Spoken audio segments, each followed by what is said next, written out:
All right.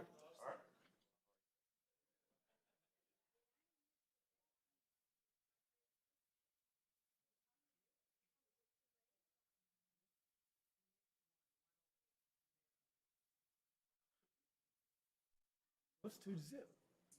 It's 2-0.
Oh, sorry, yo.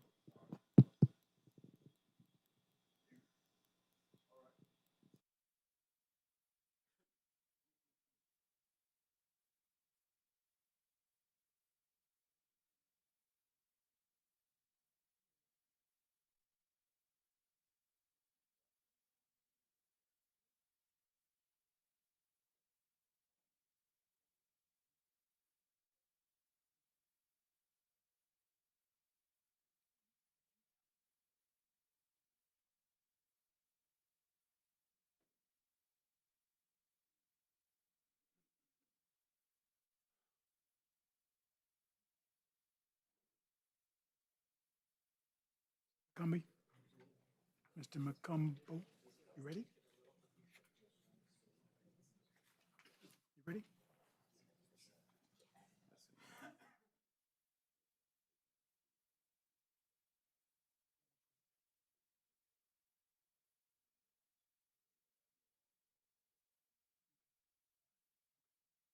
All right, you guys. Good evening, ladies and gentlemen. We're going to go ahead and get started with our meeting. We're going to do our pledge. Commissioner Fowler, she's going to lead us in our pledge. Please arise, place your hand over your heart, stand if you can. Begin. I pledge allegiance to the flag of the United States of America and to the republic for which it stands, one nation, under God, indivisible, with liberty and justice for all.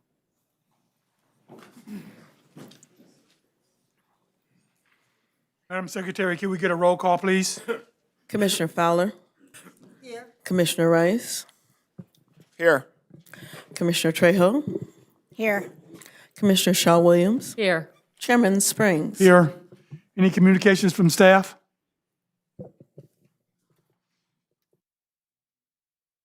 No communications. Okay, thank you.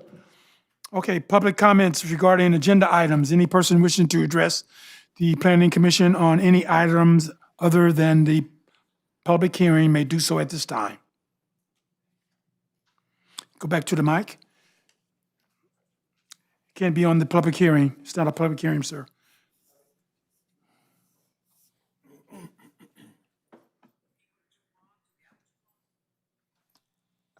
This is in reference to number 6, special use permit for Chick-fil-A. I make That's a reference, public hearing, sir, yeah, other than a public hearing. Any items other than a public hearing. You have your opportunity at a later time. oh, I'm sorry. Thank you. I need to get an approval on the minutes for March 17, 2026, the special planning commission meeting. I motion that we approve the March 17, 2026 Special Planning Commission meeting. Second. It's been properly moved in second. We'll call for any questions. Hearing none, we'll call for a vote. Commissioner Fowler, Aye. Commissioner Rice, Aye. Commissioner Trejo, Aye. Commissioner Shell Williams, Aye. Chairman Springs. Aye. I need to get an approval on the minutes for April 1st, 2026. Motion to approve the minutes for April 1st, 2026. Second. Properly moved in second. Call for any questions?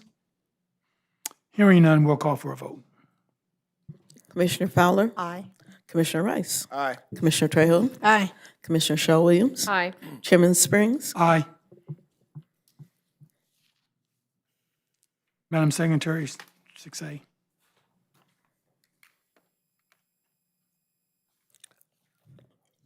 Item 6A, a public hearing to consider an application by Travis Albini, representing Chick-fil-A, for special use permit number 25-00024, SUP 25-00024, to allow a proposed 5,031 square foot fast food restaurant with a drive-through and outdoor dining within a shopping center on a C2 General Commercial Zone property at 3003 West Manchester Boulevard.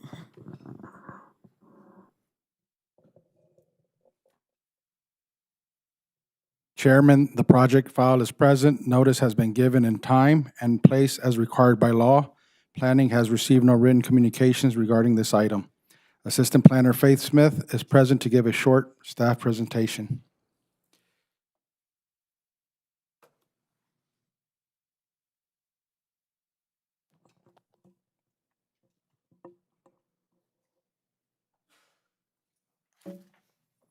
Good evening, Chairman Springs and the members of the Commission. In 1970, building safety records indicate that a certificate of occupancy was issued for a 29,345 square foot one-story commercial building. In January 2003, planning staff approved a business license for Big Lots.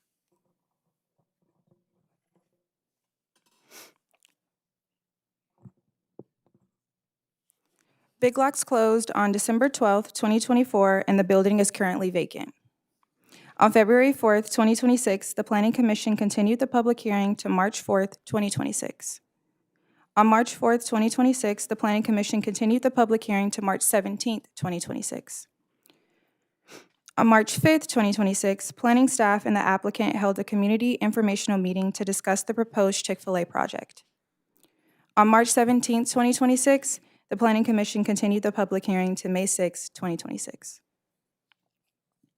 The project site is located at the northeast corner of Manchester Boulevard and Crenshaw Boulevard. The subject site is currently developed as a shopping center that includes a freestanding fast food restaurant and a detached one-story commercial building in a zoned C2 General Commercial. Surrounding land uses to the north and east include properties with existing commercial and multiple family residential uses. Properties to the south and west are developed with commercial uses. The applicant is requesting a special use permit to allow an approximately 5,000 square foot fast food restaurant with a drive-through and outdoor dining within a shopping center. This is the original site plan for the proposed fast food restaurant. Through ongoing communication between the applicant and planning staff, an agreement was reached to reposition the drive-through at the rear of the property where the Big Lots currently stands and relocate the building frontage to stand along Manchester Boulevard. This approach is to intend to enhance and activate walkability along Manchester Boulevard while improving overall traffic circulation. The initial elevation of the proposed design featured a simple rectangular building with minimal variations in wall planes, finished in white and black stucco with laminated glass windows and black awnings. The second design iteration was presented to the Planning Commission and retained the same footprint, but introduced a warmer material palette, combining white stucco and tan brick veneer and black awnings. Additional glazing was incorporated along the front facade to improve visibility and create a more inviting street presence. While both schemes met functional requirements, they adhered to a prototypical Chick-fil-A design. The Planning Commission directed the applicant to work with staff to improve the design and present a flagship. In response to the Planning Commission, the applicant stepped outside of the prototypical restaurant design and provided a more contemporary and expressive architectural design. The project has been thoughtfully refined. The current proposal maintains a modern 5,000 square foot, one-story fast food restaurant with a rectangular footprint, articulated with a palette of white and gray stucco, complemented with black brick veneer on all 4 elevations. The design emphasizes a clean, geometric composition anchored by a prominent white frame that defines and elevates the building's facade. Translucent glass panels near the rear introduce subtle visual movement and depth, contributing to a more dynamic architectural expression. A mural element further enriches the pedestrian experience, adding character and reinforcing the building's unique identity. These enhancements transform the project from a conventional prototype into a distinctive flagship design, one that establishes a strong, welcoming presence and contributes positively to the evolving streetscape along Manchester Boulevard. The applicant proposes an approximately 320 square foot mural located along the south elevation of the proposed fast food restaurant. The mural depicted in the plans is intended as a placeholder. A final design will be submitted for design review. The proposed fast food restaurant consists of an indoor dining area, a children's play area, and an outdoor dining area furnished with patio tables, chairs, and umbrellas. The building is designed to activate the street frontage along Manchester Boulevard and establish a cohesive commercial presence that will encourage future development opportunities on the site. The proposed site will be equipped with adequate interior and exterior security cameras throughout the restaurant and mounted on the building facade, providing coverage of the parking lot and surrounding exterior areas. The location and number of any additional areas, if any, will be included on the plans during site plan review to the satisfaction of the Planning Division. The hours of operation are from 5:30 a.m. to 11:30 p.m., Monday through Saturday, and will be closed on Sunday. The fast food restaurant employs a total of 80 people, with roughly 15 employees working per shift. There are 3 shifts during the hours of operation. The proposed fast food restaurant is required to provide a minimum of 18 parking spaces in accordance with the IMC. The applicant proposes to provide a total of 67 parking spaces. Vehicular access to the site will be provided via 3 driveways, 2 located on Manchester Boulevard and 1 off of 85th Street. The traffic division provided 2 conditions to mitigate circulation impacts on the subject site. The first condition requires that employees assist with drive-through traffic management and that cones be used to guide vehicles in the event of overflow. The second condition requires the installation of no left turn signs along Manchester Boulevard. In accordance with the IMC, the site design must provide queuing for a minimum of 8 vehicles. The proposed project includes a drive-through with double queuing lanes capable of accommodating up to 31 vehicles, which significantly exceeds the required minimum. The drive-through has 2 entrances. One is located at the northeast portion of the site, and the other is located at the southeast portion of the site, which is intended to improve on-site circulation, vehicle queuing, and overall parking efficiency while minimizing potential conflicts with pedestrian access areas.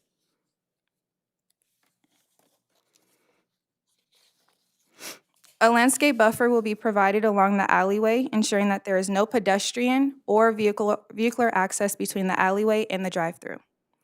There are 2 pedestrian entrances oriented toward the public right-of-way, enhancing pedestrian visibility and accessibility. A landscape buffer will also be provided along the shared boundary within the Inglewood Police Community Center, ensuring a clear physical separation, preventing direct pedestrian and vehicular access between the 2 properties. The applicant also proposes to remove the existing landscaping in the 3-foot-tall masonry wall along the street frontage of Manchester Boulevard and replace them with a new landscape design featuring drought-tolerant plantings. Proposed plantings include shoestring acacia, desert willow, and African sumac. That would provide shade and introduce vertical interest throughout the site. Shrubs such as rose globe barberry and Kings Park red and yellow grevillea would add color and texture, while accent plants including smooth agave, blue elf aloe, and desert spoon would enhance the pedestrian experience collectively. The proposed landscaping would contribute to a contemporary and visually engaging streetscape along Manchester Boulevard. As conditioned, the proposed project will serve as an enhancement to its neighborhood setting and will be compatible with the surrounding area. The proposed project is consistent with the general plan and supports the Inglewood Municipal Code. If the Planning Commission approves the request, the applicant may be required to complete a site plan review application. A categorical exemption has been filed and the project is exempt from further environmental review. No letters were received for or against this request. This concludes my presentation, and I am available to answer any questions the commission might have. The applicant is also here tonight to answer any questions. Very good. Good report. Thank you. We're going to start off with questions. We're going to start off with Commissioner Fowler. Thank you, Mr. Chair. Outstanding report, Faith. I guess I can imagine what was happening, but I want to thank the planning leadership team, as well as, is that better? As well as the team. It's clear to me from looking at these drawings and schematics that you took our information to heart. I can see that. From the number of parking spaces, the landscaping, just, it looks more like a flagship that belongs, for me, in Inglewood. I can't tell you how pleased I am about the mural. It makes a whole big difference in visibility to what's going on. So I have no further questions for the team at this time. I may have one for the committee. Thank you, Mr. Chair. Commissioner Rice. Thank you. Excellent presentation. Question, these north and east elevation, do we have those? So we have renderings so we have final renderings for the new design. This will be the west. Oh, you want to see the backside? So we don't have for the backside in the presentation. Okay. The nearest, where you order your meals when you're going through the drive-through, where's that located with reference to the nearest residential property? So I'll go to the site plan. So here's the site plan. Let me see if my mouse is showing here. This is where you will order here, where this is where you'll pick up. The line starts, the entrance to the driveway is close to 85th Street. And Chick-fil-A, they have their employees within the drive-through for you to order. So the ordering point is this red square here, where it says to order in point. So each vehicle will come through and there'll be personnel from Chick-fil-A standing there to take the order. You don't have any speakers or anything, PA systems? No nothing speakers. like that. Okay, no further questions. Thank you. Commissioner Trejo. Yes, following up on that question, point out on the map, please, Faith, great presentation, by the way, the residential property. So residential areas are here across 85th, and then also here to this is the east side, where it's the alleyway in between separating the two. So the drive-through is here, there's the alleyway, and then the residential areas. They're coming in from where? They will be coming in from 85th, and it's also a driveway here on Manchester Boulevard where they can enter. Okay, so they're Enter. coming in on 85th, they kind of come around? Right, so when you're coming into 85th, the approach, you would you're going east. So when you come in, you're going east to the drive-through. If Okay, you're going up to Manchester, you're coming from this way. okay, thank you. And also, thank you for, I can tell just the amount of work that has been put into this.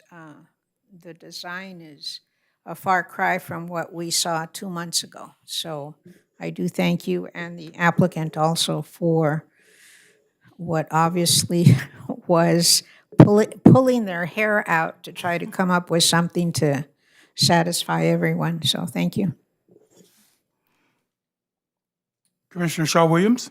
Thank you, Faith. Great job. I have a question about online orders. Is there a separate drive-in area or a window for people who do online ordering? So how Chick-fil-A works for their online ordering, you can park and they have curbside, or you can walk inside of the restaurant and pick up. You can also pick up from the drive-through. You would just go through the drive-through and you can let them know that I'm here, and then you can just let them know your name for your order once you get to the point of order. Okay, and I too can see the work that was put in once it Thank was on you. the screen. Thank you. Thank you. Good job again, Faye. Good job. Thank you. My questions has to do with the entrance on 85th Street. So you're coming, if you're on Crenshaw, you can either go left or right, going east on 85th, is that correct? And then you come into the parking area? Correct. So if you're on Manchester, so if you're traveling either north or south on Crenshaw, you cannot make a left, a right onto Manchester, go east, and then enter. So you would have to enter it on. So are there directional signs stating such? In other words, a sign posted on Manchester indicating no left turn coming into the parking structure or the parking area? Yes. Would that be something that we can implement? Yes, so the traffic division, they made sure that that was a condition to be mitigated, that there will be no left turn signs will be posted on Manchester Boulevard. Okay, very good. And my other question is for the applicant. Thank you again. Of Very course, good. Thank you. If the applicant is here, just give us your portion and give us your name and talk into the mic, please. No, we cannot. Pick, How about now? Is it not on?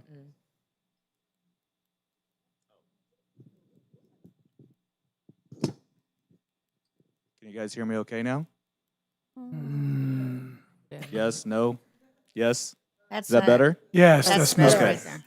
there. Yeah, my name is Alex Kozakov. I'm the owner of the property. I just wanted to say, first of all, thank you to the Planning Commission. I was pulling my hair out after the last meeting, only because we had spent a lot of time on working with the Chick-fil-A team and Bernard and his team, and we were trying to make something that was unique, and we understood after meeting with you, it didn't meet the city standards, and it needed to be something outside of Chick-fil-A's kind of normal realm. And I think the Chick-fil-A team really took that to heart. They spent a lot of time and worked really quickly, so I appreciate you guys in doing that. And they spent a lot of time with Faye and Art and Bernard, moving quickly to understand what was important for the city in making sure it was design that was unique and something that the city would be proud of and the community would be proud of. I know somebody mentioned the mural, and I think that was just a really, really good idea and something, again, that I think will be very unique, something that everybody, we as the landlords, you hopefully as the community in the city will all be really proud of. So we appreciate everybody's time. It's been a long road. We hope that you guys like what Chick-fil-A has done and what Bernard and Faye and Art have given us feedback on. And it's something certainly as the owners we're really proud of. Okay, so we're going to have some questions for you, or unless someone else is going to speak on it. Well, it depends if you have questions about the Chick-fil-A, we can have the Chick-fil-A team We do have speak, some or- questions, so you guys just stand by. We're going to open up the questions with Commissioner Fowler. No questions at this time, Mr. Chair. Okay, Commissioner Rice. I just want to make sure I'm clear on how many cars you're possibly able to to queue on property at any given time? 35 cars can queue between the double drive-through. That's coming off of 85th Street and to the line queuing them there, or just on property overall? The queuing will go just on the property here, and so 35 cars can stack. Just there? Yeah. Okay. Okay, thank you.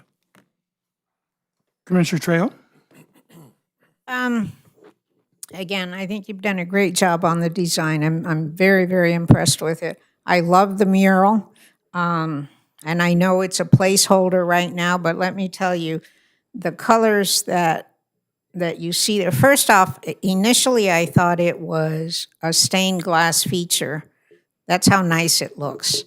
And I hope that's the quality of the paint. I since clarified that it is a mural, but I love what it depicts. Sunshine, I guess it's blue sky or the ocean that's not far away, and I think it perfectly depicts what Inglewood is, and even though it's a placeholder, I'm going to advocate for that design because it really is a compliment to the building. I mean, the colors themselves complement the colors better shown on the screen than actually on the plans, but that is very nice. And again, 2 months, it's almost like you started from scratch. And I thank you very much for listening to the commission. I know we were a little tough on you, and I'm sure that the staff was a little tough on you, but I think it's well worth it because you have a good corner, you have a great corner, and you have just a wonderful ability to become the flagship for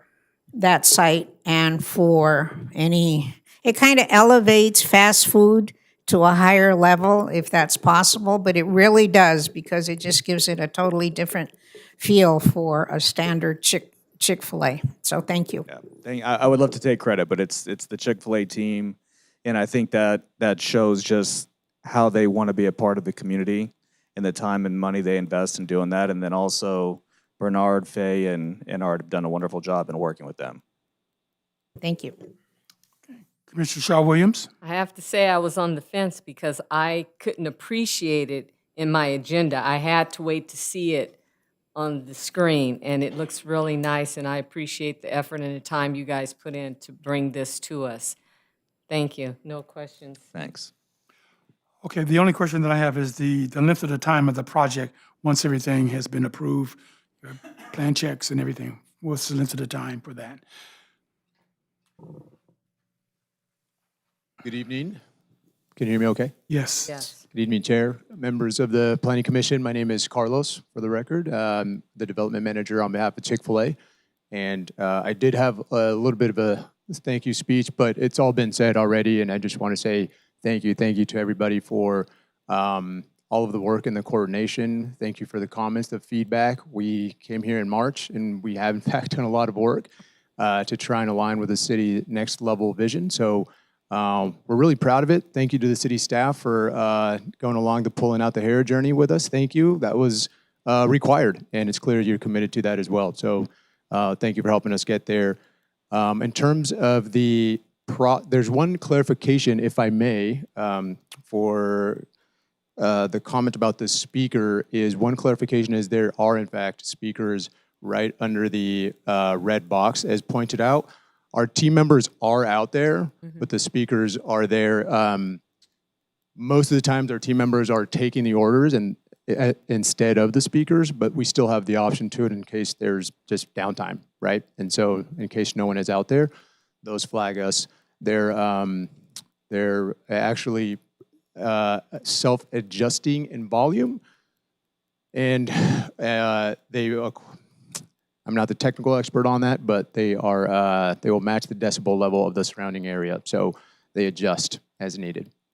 That was one clarification I wanted to make. And then in terms of your timing question, we want to go as fast as we can. It'll take us a few months to draw this project up for construction purposes, and then we'll go through the permitting as fast as we could. Our hope would be to start construction as early as next year if possible. If we could open that store tomorrow, we absolutely would, but we'll go through all of the necessary permitting process to get there. Okay, we do have some questions for you, so just stand by. Commissioner Fowler? Yeah, I just wanted some further clarification on the speakers as you mentioned them. And I did hear you say that the volume can be adjusted. And I was trying to see just specifically where they were or how close they were or might be. Okay, so is that the only place they are? Because that's not near a residence. Okay. That's correct. That's the only location, and they do point away from the Away from the residence. residence. Yes, I see that.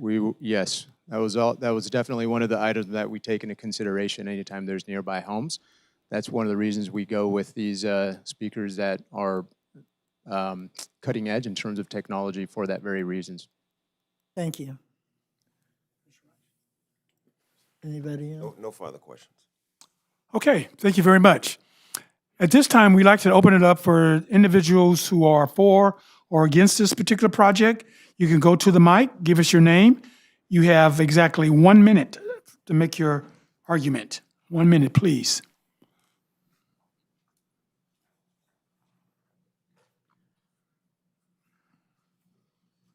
Hello again. Sorry about that. I had two questions. One was about the permit itself, because in the Inglewood Municipal Code, it says for a single-tenant freestanding fast food restaurant prohibited within 1,000 feet. You're claiming this is actually within a shopping center, when the presentation does not show any shopping center. This is in the previous meeting, they mentioned this is a one-off. It's Chick-fil-A.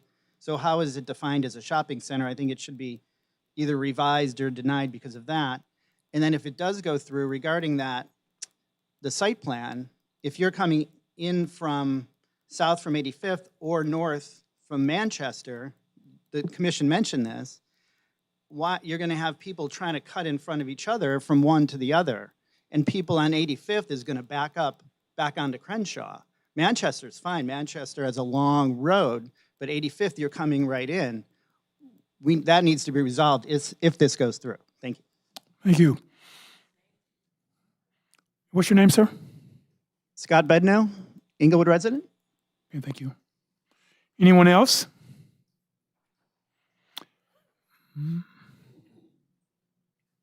If there's any other are going to talk on this, please line up so we won't have to wait for you to go up there. Just line My up. apologies. Okay, thank you.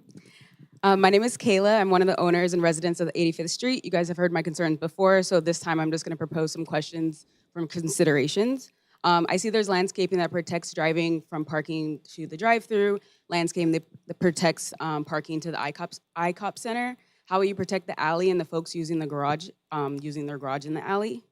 How will you make sure there's no tailgating on Sundays with it being closed? Will Chick-fil-A or the city maintain trash cans in the alley?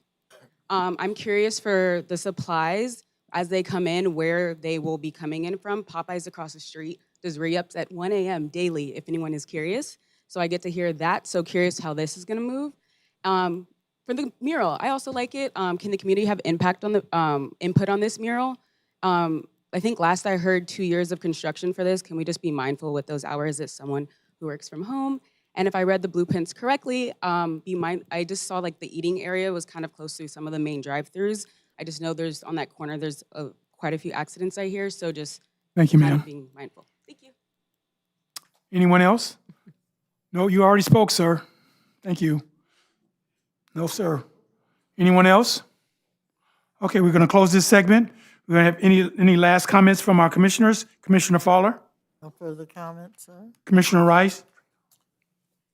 I just really want the planning division to work hard on that queuing to make sure that we minimize the amount of vehicles that are out on Crenshaw or out on Manchester. That's going to be really important.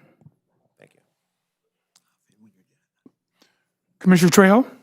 Oh, excuse me, no further comments, thank you. Commissioner Shaw Williams? No comments, thank you. Okay, Mr. McCombie, can you comment on a couple of the questions that were asked in regards to the traffic? I think the lady on 85th Street had a question in regards to that. Yes, first I just want to thank the commission and your direction. You absolutely helped to move the needle. Your direction pushed the Chick-fil-A team to, you inspired them to provide a flagship design. And you would be hard pressed to find a Chick-fil-A designed this way anywhere that I've seen.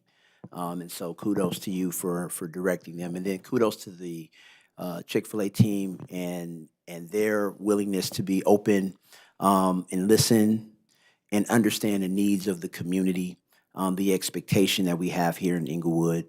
And we're looking forward to this development, if approved tonight, becoming the catalyst for the redevelopment of that Manchester corridor. And lastly, I want to just thank staff who was steadfast in understanding the assignment, the directions given, and I'm talking weekly, bi-weekly calls with the Chick-fil-A team to make sure that things were continued to stay on track. And this is an example of what development collaboration looks like when the development side works with the city and the decision makers for the betterment of the community. To answer a couple of questions, the IMC speaks to multi-tenant shopping centers as multiple buildings on the same site. So they don't necessarily have to be connected in order for it to be considered a shopping center. On this particular property, you have the Rallies, and you had a Big Lots that met the definition of a shopping center, which now allowed the SUP to move forward for the Chick-fil-A. So it's kind of a technical component that required a little bit of code interpretation. As it relates to the drive-through, the design was very well thought out, very intentional about ensuring that traffic is not queuing onto Manchester. If you noticed on the site plan, I'm not sure if we can bring that up, but there's a little kind of, I like to call it a landscape knuckle, this little area that kind of curves here. That would prohibit cars from stacking and making a hard, I guess that would be left, right, into the drive-through. So generally, and Carlos and team can correct me if I'm wrong, if the cars stack beyond 35, I know the operator would be ecstatic because he's making a lot of money. But what happens is that they have cones and a traffic mitigation plan that generally operates with the Chick-fil-A's normal operating procedure that will kind of begin to have the traffic begin to circulate and meander through the parking lot, so to minimize the impact on queuing, and it's a pretty significant distance from the drive-through area to Manchester and Crenshaw to the west. So I think this is probably the maximum. 35 cars probably exceeds what they would see on a regular basis. I do note the point about potential tailgating or people loitering in the lot during hours that they're closed, and we'll ensure that our staff, city staff, code enforcement, and Inglewood Police kind of continue to patrol that area during days that they're, and the ICOP is there, so we'll just post a police car there, and they can cut their sirens on Sundays. But I think there was a lot of intentionality that went into this design, into the layout, and we really want to begin to increase the walkability along Manchester. As most of you know, that corridor is full of storefronts, and so we wanted to orient parking, vehicular access to the backside of the lot, and encourage our community members to walk to Chick-fil-A, to eat outside, to dine outside, and begin to create a inviting presence on our major corridors. And so I just wanted to thank the team, because this would not have happened without the commission's direction, without the applicant's buy-in, and without staff's persistence. Did I answer all of the questions? You did. Thank you very All much. right, so thank you so much, everyone, and that's it. Thank you. Thank you. Okay. Is there a motion on the floor, please? Yes, Mr. Chair. I move to affirm categorical exemption EA-CE-2026-002 and adopt the resolution approving SUP 25-00024. Second. Okay, it's been properly moved in second. We'll call for any questions. Hearing none, we'll call for a vote. Commissioner Fowler, Aye. Commissioner Rice, Aye. Commissioner Trejo, Aye. Commissioner Shaw Williams, Aye. Chairman Springs. Aye. Is there an appeal process? According to the IMC, anyone may appeal the decision of the Planning Commission on this matter. The appeal must be filed within 20 days from the notice of decision and shall be made by filing a written notice of appeal with the Planning Division and an appeal fee. Okay. Congratulations. Congratulations. All right, Madam Secretary.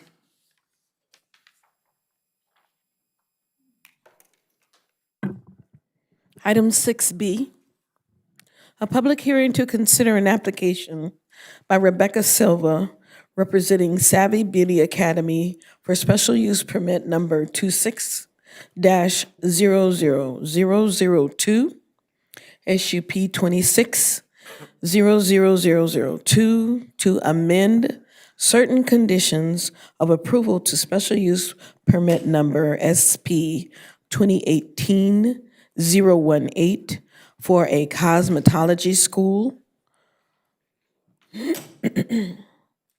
on an HC Historic Core Zone Property Act, 240 South Market Street. Chairman, the project file is present. Notice has been given in a time and place as required by law. Planning has received no written communications regarding this item. Planner Angel Leon Martel is present to give a short staff presentation. Good evening, Chairman Springs and members of the Planning Commission. On March 12, 2019, the Planning Commission approved the special use permit number 2018-018 to allow a cosmetology school within an existing 7,500 square foot tenant space. On March 6, 2026, the applicant applied for a special use permit to amend certain conditions of approval for special use permit number 2018-018. The applicant is requesting to amend conditions of approval numbers 2 and 3 of resolution number 1829 related to the hours of operation and services to the general public. The subject site for the special use permit is located within the downtown TOD general plan area and is zoned HC or historic core. The property is located along the east side of Market Street between Manchester Boulevard and Nutwood Street. Properties surrounding the subject site are zoned historic core and are developed with commercial uses. The proposal is to modify the conditions of the existing special use permit to better align with the school's operations. The applicant proposes to modify the conditions of approval, which include modifying the operating hours and school operations. Condition number 2 of the resolution reads that the hours of operation for the barbering and cosmetology school shall be Tuesday through Saturday from 8 a.m. to 9 p.m. The first amendment is to update the days and hours of the school. The proposed condition reads as follows: that the standard hours of operation for the cosmetology and public services shall be Monday through Friday from 9 a.m. to 5 p.m. Condition number 3 reads, the applicant will not operate a barbershop, beauty salon, or similar use at the subject site or provide similar services to the general public during hours of operation, nor during hours of non-operation. Beauty and barbering services may only be provided by the students for educational purposes and not for a fee. The applicant is requesting to allow donations during its regular business hours, and the proposed condition reads that the applicant will not operate a barbershop, beauty salon, or similar use at the subject site. Beauty and esthetician services may be performed by students solely for educational purposes. These services may be offered at a reduced fee or on a donation basis, including monetary or in-kind contributions. All services must take place in an instructional setting under the supervision of a qualified instructor who must remain present in the general vicinity at all times. The tenant space is accessed via the storefront on Market Street and adjacent to the parking lot at the rear of the building. Parking for the site is located behind the building and is accessible from the alley. Entrance to the alley is located on Manchester Boulevard and Regent Street. The interior layout of the school includes a reception and waiting area, instruction hairstyling stations, shampoo and wash bowl sink, hair drying stations, skincare stations, 2 practical instruction classrooms, 2 traditional instruction classrooms, and offices. A total of 5 employees serve the school currently, and the proposed hours of operation are based on the curriculum, offering flexible full-time and part-time programs with classes beginning monthly. Aesthetics and manicuring classes begin every 2 weeks, and students can complete their courses within 12 to 15 months. Drop-in public service hours are proposed during regular business hours from 9 a.m. to 5 p.m., and guests can pay for services at the front counter. Again, only students who are senior level status will provide these services to the public. Fees are donation-based and will be in accordance with the California Board of Barbering and Cosmetology.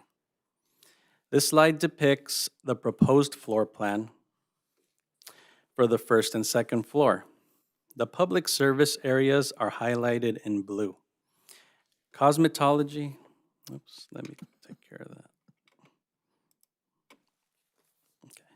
Cosmetology and manicuring are located on the first floor. The front of the tenant suite focuses on hair and hairstyling, and the back of the suite includes the manicuring area for the school.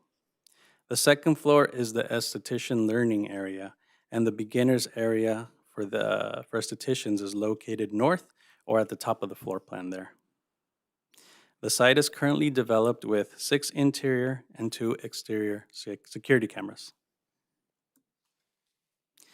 As conditioned, the proposed project will continue to serve and enhance its neighborhood setting and will continue to be compatible with the surrounding area.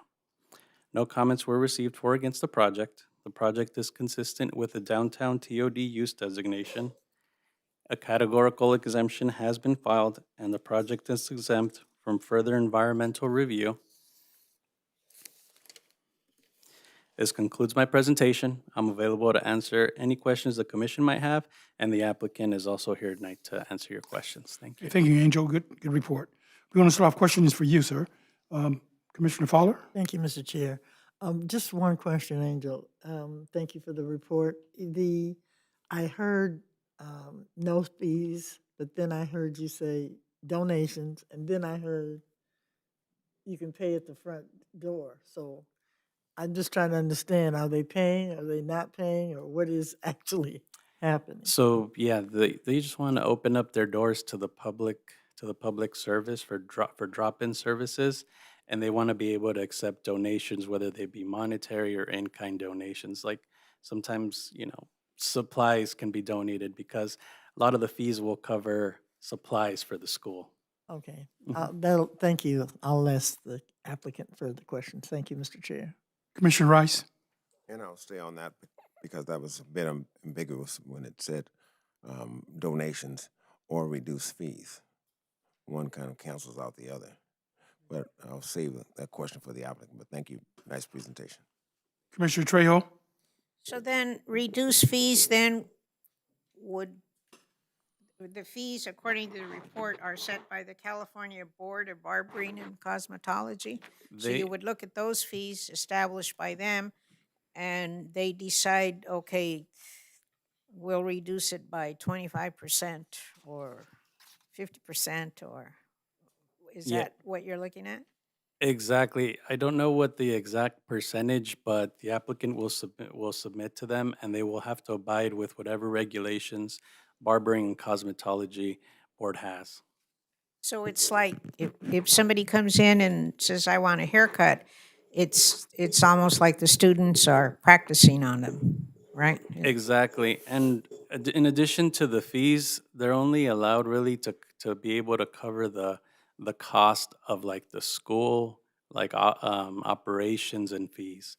It can't really exceed that price, so to speak. Okay, thank you. Commissioner Shaw Williams? I'm still a little confused. Is there a fee or is there not a fee when you come in and do services? Because it says donation, so I'm still not clear on that. Right, so there's a suggested donation price Okay. that's how you will see it if you go into the to the facility. I was just gonna ask if there's some type of signage that's up that indicates that. Okay, I have no further questions. Thank you. Thank you. I'll ask the applicant. Thank you, Angel. If the applicant is here, please go to the mic. Tell us about your particular project. Hi, I'm Rebecca Silva. Can you hear me? Okay, I'm Rebecca Silva. I am the director and the cosmetology teacher at Savvy Beauty Academy. We are here just to, well, just in a nutshell, just to open up our doors to the public. What we are providing is education for the students, and without the public, our students are falling in education. So we want them to gain the knowledge of different personalities, different hair textures, different, when it comes to the beauty business, how to communicate. These are chapters in our books that they cannot get when they're only working on dolls. So now, not only that is when they don't work on the public, when we can't provide services or charge the public, we don't have Title IV funding. So we're just depending on the students' cash payments every month. So with that being said, we are limited to class, amenities. Like we can't get the supplies that we really need for our students to thrive. So what we want is for our students to graduate from this school, to have the knowledge that we promised, to go into the salon, into any manicure, nail tech, or spa with the full knowledge of what they're supposed to have with state board. So I feel like we are maybe almost the only school that cannot work on the public. We're not asking to charge a full price of the salon. It would probably be only at 50% less. We want to offer services even to the public for a lower price for the elderly, and actually, do a lot of services for the public. But without that, our students are not going to thrive here. So it's been years since we are trying to get this rolling. So this is what we're here for. Okay, thank you. We're going to have some questions for you. So just stand by. Commissioner Fowler? Thank you, Mr. Chair. Yes, my first question, I have a lot of questions, but how long have you been in this business? I've been in this industry since 2003, and I've been in the education system with the beauty industry since 2014. I've actually been a substitute teacher for Marinello in Inglewood when I first started instructing. So I do have, a place there that's very, familiar. And then, of course, I do have, I still work behind the chair as well. But my main goal is to lead the youth. I even have students older than me that I do want to lead. And so I even have instructors here that feel the same way. And I know we can't thrive unless we have the full capacity of everything that they need. So I support Career Tech, but my question is, how many instructors will you have? Right now, we have 3 programs, and we only have 2 at night, but we will not be operating at night. We have cosmetology, manicuring, and esthetician. So at night, we do have manicuring and aesthetics as well. So right now, with our staff as instructors, we have 3 in the day and 2 in the night. Licensed. Yes, licensed. And there is from the licensing bureau, there is a schedule, if I'm not mistaken, of fees. Well, Yes. Maybe I don't know if fee is the right word. It's not donation though, I don't think. So you would be following those guidelines. Oh, And yes, absolutely. yeah, okay. And so what is your source for the students? Where are you getting the students from?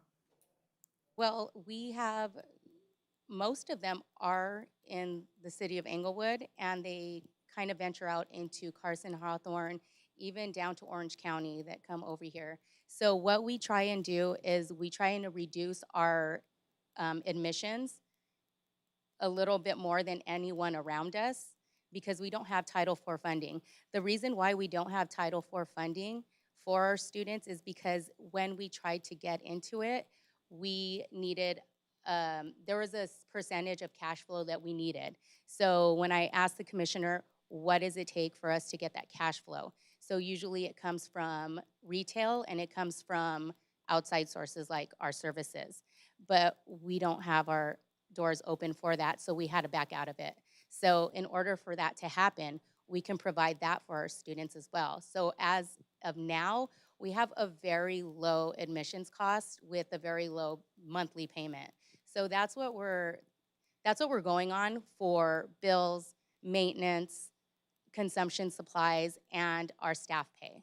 Is this business existing already? I think I'm losing. Yes, we opened up in 2022. We have not had Okay. our doors open since. That's the part that I was missing. That was Oh, the yeah. key. We've been open for key part. years, and it's been a little hard. I've tried every year to talk to the city, but here I am now, so. So the main thing that we're trying to do here is establish operational hours. Is that the predominantly the biggest request? Yes. Thank you. Commissioner Rice? Okay. It sounds like are you the only school in Inglewood? Yes. And it sounds like you said you're the only school that exclusively works on dolls. Yes, and each other, but to be honest, that's not enough. So all of the other We're a schools, small school.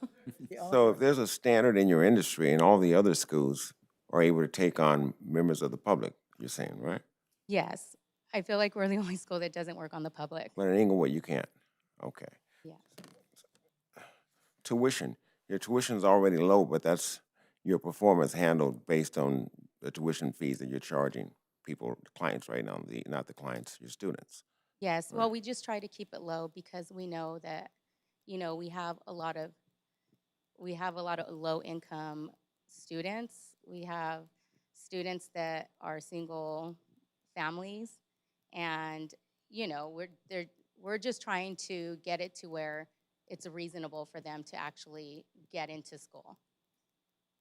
So if you have a ton of clients that are now coming in, because now you have a niche market where you're discounting the service costs for them to be able to come into to a school to be able to have their cosmetology services performed. Now that's going to help with your performer, right? Yes, sir. Yes, we do believe that, everyone gets used to whoever, like their friends. They're just working on their friends, their family, and a doll. So I feel like with the variety of clients that are coming in, it's preparing them to go into the salon setting and be prepared for any type of personality, texture, whatever it is. Like it's everything besides hair too. We need them to be prepared for their career. I'm a business owner as well. I'm a salon owner, and when I get assistants in and they have no idea what's going on, it's kind of discouraging, and it's kind of questioning where they came from, meaning like their education or if they even listened. But I want to be able to contribute to that student. I want to put a name behind Savvy Beauty and know that, hey, this student is coming from Savvy So, Beauty, they probably know what's going on. Inglewood's a very unique place, and it's becoming more and more unique every day. And I think you're on the wrong end of the uniqueness. What's your capacity for students? My capacity, right now, we are at 25 with Cosmo. With manicuring, I believe we're at 10, and aesthetics, I believe we're at 8. And how many can you actually support? How many spaces do you have? We can support more spaces. More as in how many? Give me a number. With cosmetology, I know we can facilitate even, let's see, out of 20 more. We have a lot of stations downstairs. With manicuring, we can accept 10 more. With aesthetics, we can also do 10 more. Now, with state board rules, once you're at 20 students, we can hire a TA to alleviate that. That is the rule, and we do that. Could you double your capacity? You have that much space right now? Yes. Okay, so you have clients, patrons coming in, and now they're paying for their services. You're doubling your capacity because hopefully you're able to bring about the uniqueness of Inglewood, because now you're able to reduce your tuition lower than everyone else. Yes. And you're able Yes, to double your capacity to bring in more students. Well, I mean, right now, we are at a really low price. Yes, we try and get lower than any school be But around us. with the volume, I think you'll be able to stay lower. Yes, we can stay low. We will not be raising our prices Okay. on tuition, that's No for further sure. questions at this time, Chair. I'm going to comment on your comment you just made there. Commissioner Trejo? Well, what I'm hearing is that you basically want to provide real-world cosmetology experience, beauty experience to your students by allowing the public to come in and showing them how to deal with the public, how to interact with them, and as you say, the different types of hair and all of that. So it's mostly real world. Yes. And how do you propose bringing in the public? Will you be advertising to specific areas, senior citizens? How are you going to do that?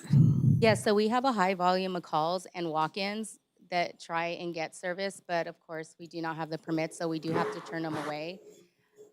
We will definitely try and advertise that.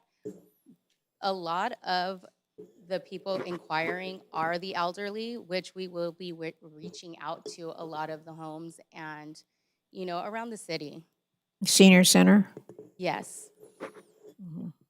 Okay, thank you. No more questions. Commissioner Shaw Williams? My colleague basically asked the question that I was concerned with. What is your outreach?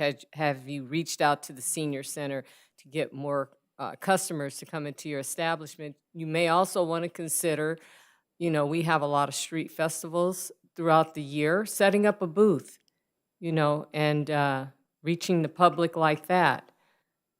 Because I really like to support cosmetology schools, because when I was in college, that's how I could afford to get my hair done at that time. So We I would love love what to you're reach doing. out Yes, to anything, and we are right there on Market Street. I know where you're So at. yeah. I know exactly where you're at. Yeah, you could always reach out to Park and Recs and see what next street event they're having, or whatever event that involves setting up a booth. That would, I think, help you tremendously. We would be happy to do that. Okay, no further comments or questions. Okay, very good. You got some insight. Our commissioners has given you some insights on what should happen for you. Okay, there is no other questions. Chair, if, may I? Yes. Just want to provide some historical context. So when this group initially came before the Planning Commission, we had a moratorium on beauty cosmetology uses within the downtown. And so the heavy-handedness of the conditions were to ensure, maybe not be heavy-handed, man, That's a little Listen, strong. let's- strong there. restricted, the restrictions were basically intended to ensure that the use would not morph into a beauty salon, right? And so we wanted to ensure that they weren't trying to circumvent our prohibition. And so this was kind of how we were able to split the baby, provide them the opportunity to provide education, but also not allow them to charge for services. One thing that became apparent to me is that the students, as they matriculate through the program, are only there for 12 to 15 months. And so there is not the opportunity for them to maintain a lasting residency within the beauty school, unless they're a poor student, which then means that they're messing up a lot of people's heads.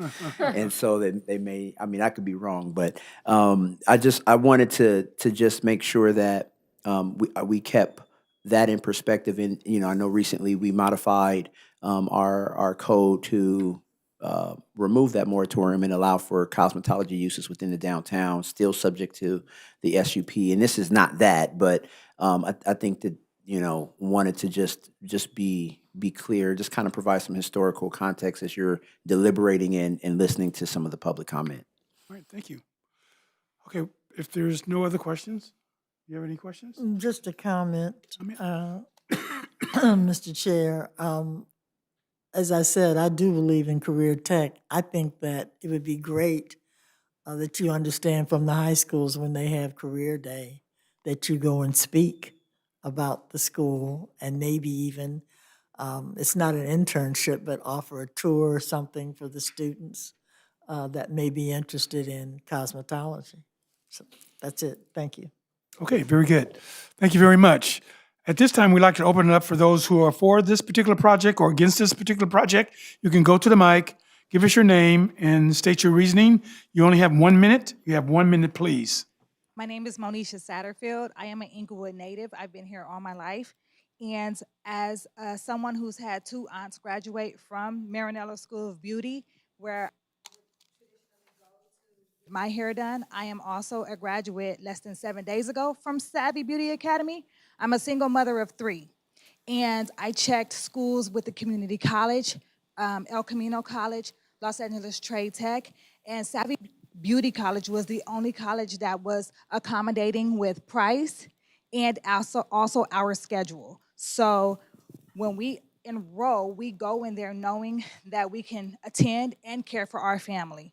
The price points that are being proposed for public service, we have so many seniors that come to our door and we have to turn them away. My grandmother lives at 924 South Osage, which is a senior villa. There are about 10 senior villas in the city that are for independent living, and most of those places are looking for somewhere where they can come and have beauty services rendered. It's not just about beauty for these ladies and gentlemen. When you look good, you feel good. These seniors feel forgotten a lot of the time, and when they come to us, they feel much better about themselves. The unfortunate part is we can't take them because we're not open to the public. Understood. Thank you. Anyone else? Hi, my name is Tiffany Lewis. I'm a Inglewood resident, and I'm also a new student at Savvy. I just started, this is my 2nd week, and when I heard, I wanted to come because I really wanted to make sure you guys understood how important it would be for a new student to gain experience on from someone in the public, because we only work on dolls right now. So it would be really beneficial for me. All the teachers, they're really passionate, and I can see that as they're doing demonstrations. And even today, there's an elderly man that asked me if we cut men's hair, and I said, well, check back because we're trying to get this. We're trying to get this going open to the public. So I really hope that you will allow this to happen for our school, because I found a good home and I really want us to thrive and gain that experience. Thank you. Anyone else? Okay, we're going to close this segment. Any last comments from the commissioners? No. Hearing none. Is there a motion on the floor? I move that we affirm categorical exemption EA CE 2026-043 and adopt the resolution approving SUP 2600002. Second. Then properly moved in second. We'll call for any questions. Hearing none, we'll call for the vote.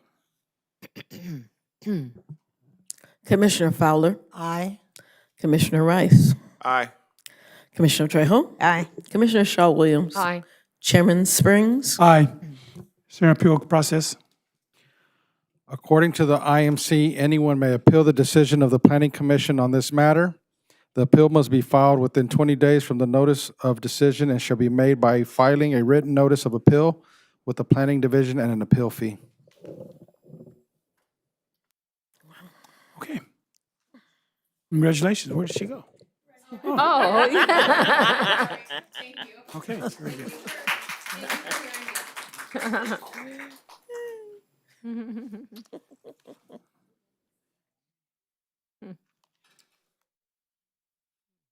Madam Secretary, this is 6C. 6C.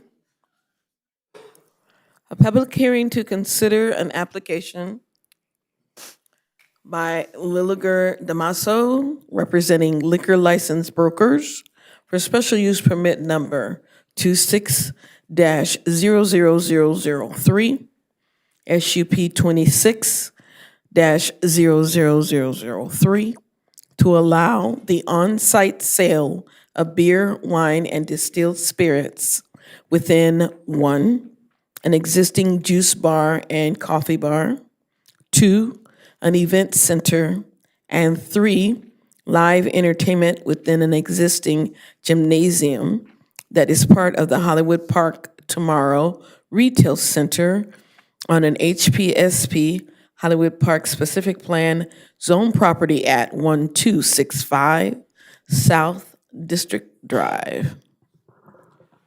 Chairman, the project file is present. Notice has been given in a time and place as required by law. Planning has received no written communications regarding this item. Planner Angel Leon Martel is present to give a short staff presentation. Thank you, Chairman Springs and members of the commission. The subject site for this special use permit is located within the major mixed-use general plan area and is zone HPSP for the Hollywood Park specific plan. On November 1st, 2018, staff approved plot plan review number 2008-004 for the construction of the retail center. On March 4th, 2020, the Building Safety Division issued a building permit for an approximately 350,000 square foot retail center for Phase 1 of the overall retail plan development. The subject tenant space is located within the Hollywood Park Tomorrow Retail Center, which is located along Century Boulevard between Prairie Avenue and District Drive. Surrounding land uses include large entertainment venues, commercial and residential uses to the north and east, with commercial and large entertainment venues to the south, and retail to the west. The request is to allow on-site alcohol service within an existing juice and coffee bar on the first floor of the existing gymnasium and on the existing rooftop level. This SUP also includes a request to allow the use of the rooftop area as an event center with live entertainment. The primary entrance to Iconics Fitness is located on the southwest corner of the building. The Juice and Coffee Bar, also known as ADR Fit Bar, entrance is also situated near the southwest corner of the building. There are no proposed changes to the ingress or egress of the tenant space, and parking for the building is located on-site with a parking structure and surface parking lot accessible from Century Boulevard. ADR Fit Bar hours of operation are 6 a.m. through 8 p.m. Monday through Sunday, during which full food menu will be available at all times. The floor area consists of an approximately 1,000 square foot juice and coffee bar on the first floor of the building.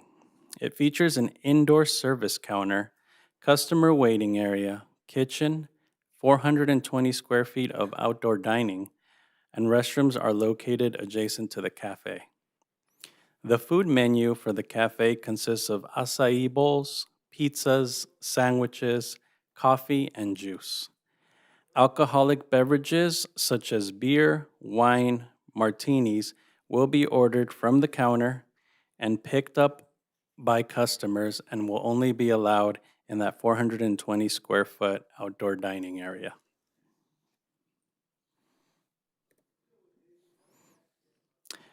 This picture on the left depicts the existing 420 square foot dining area with the landscape planner which partially encloses the seating and divides the walking paseo into the development. The picture on the right depicts the existing juice and coffee bar, counter, and kitchen from the interior. The rooftop area includes a 1,600 square foot pool and deck, 740 square foot workout area, 269 square foot restroom area, an open turf area with workout and lounge areas of approximately 6,800 square feet. The roof deck level is intended to be used as an event center for special events like weddings, corporate events, watch parties, gym member socials, and member watch parties. The event center hours will be from 5 a.m. to 10 p.m., and food service will be available during these hours. Alcohol service will be available for purchase at a mobile bar. Live entertainment is proposed as part of the rooftop event center. Entertainment may include live bands for weddings, amplified music for televised sporting events, or DJs for private parties. The applicant does not intend to operate the rooftop as a nightclub or a bar, and membership to the Iconics does not entitle you to free drinks. No.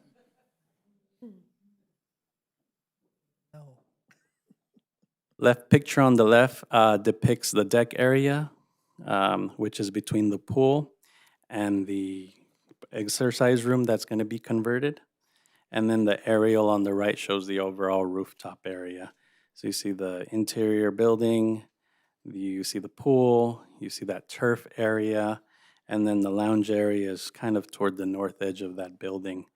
And that's where like a movable bar would be placed for a special event.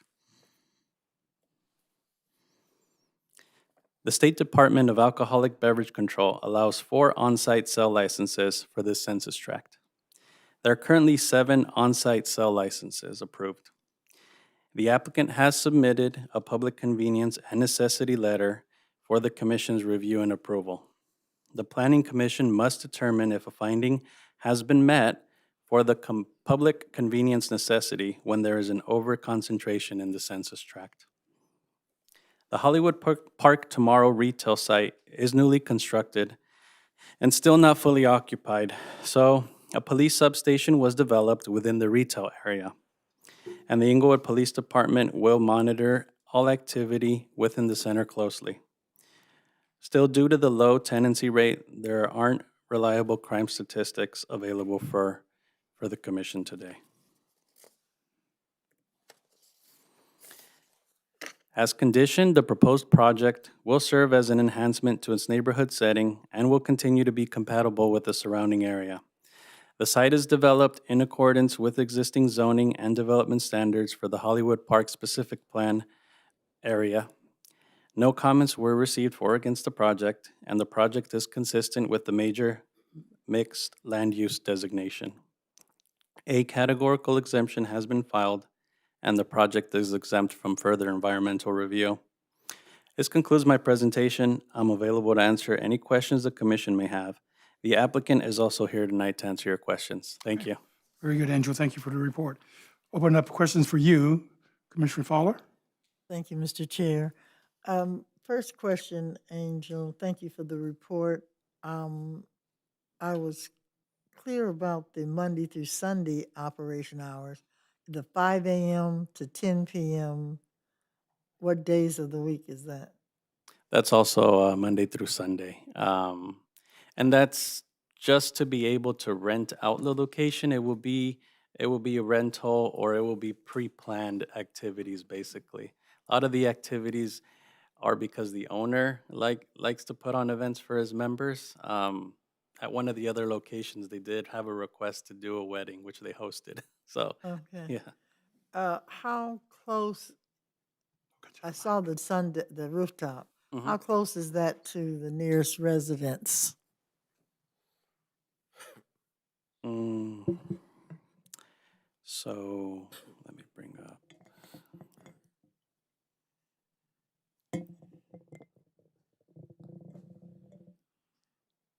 Oh yeah. So based on this aerial, we could see that there's residences over there right off of Hardy, and that's going to be over 1,000 feet. Thank you. Oh, okay. Okay, I think I'll save my other questions for the applicant. Thank you so much. Commissioner Rice, Questions for the applicant, Chair. Commissioner Trejo. Yes, I'm looking at, thank you for the report, Angel. I'm looking at the table number 1 that lists the 7 on sale ABC licenses. Are all of these licenses within Hollywood Park? No, those are not all located within Hollywood Park. Some are at adjacent shopping centers, which are located in that census tract area. So you could see the census tract area map, and that'll show you the boundaries of that area. I'm looking at least, without looking at the map, looking at least 3 that are within Hollywood Park, which would be the Hollywood Park Casino, Sinopolis, and Cosm, right? Right. And this commission also approved 2 other Others. licenses, but those have not been gotten full approval from ABC yet. They're also within Hollywood Park, right? Yes, those are within the retail center. Okay, so there's potentially 5 licenses. I'm sure that these 2 that have been approved will eventually pull their ABC license. So that would be 5 within Hollywood Park existing. I'm gonna count those 2 that were approved as existing, so 5. Possibly, they haven't gotten permits from building and safety to finalize, so possibly, yeah. Possibly, okay. But 3 for sure that we have now. Okay. That's it for staff. Thank you, Angel. Commissioner Shaw Williams. I have one question for staff, but save my other questions for the applicant. Does Panini Grill have a SUP? Yes, they did come before the planning commission and they were approved. They were only doing beer and wine. Okay, so they're right next door, correct? That's correct. Walking distance. Yes. Okay. Mhm. But No there's further Beer and questions. wine. There's just beer and wine, correct? Only. Okay. Okay, thank you, Angel. Good report. If the applicant is here, please tell us about your project. You're going to have to pick up that mic and put it to your mouth like you're a rock star, okay? How's that? Good? Very good. All right. My name is Craig Levergood. I'm the general manager of Iconics. And we're requesting the permit to put on occasional events on the rooftop for member experiences, watch parties, and anything in between, occasionally. Okay, we're going to ask you some questions. Sure, go for it. Commissioner Fowler, you had some questions, please? I'm going to pass for a moment, sir. Say that again? She says she's going to pass for the Gonna moment. pass for the she's moment. We may not come back to you. Okay. You better do it now.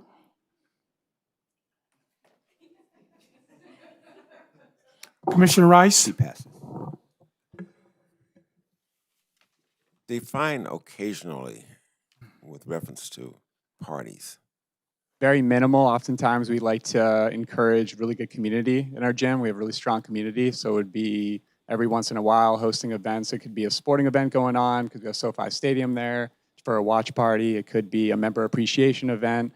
And then obviously if there was going to be a special case, which would be a wedding or a private event that they wanted to rent the space. So if this body restricted you to 2 per month, would that be okay? 2 per month? I'm not sure. 4? 4?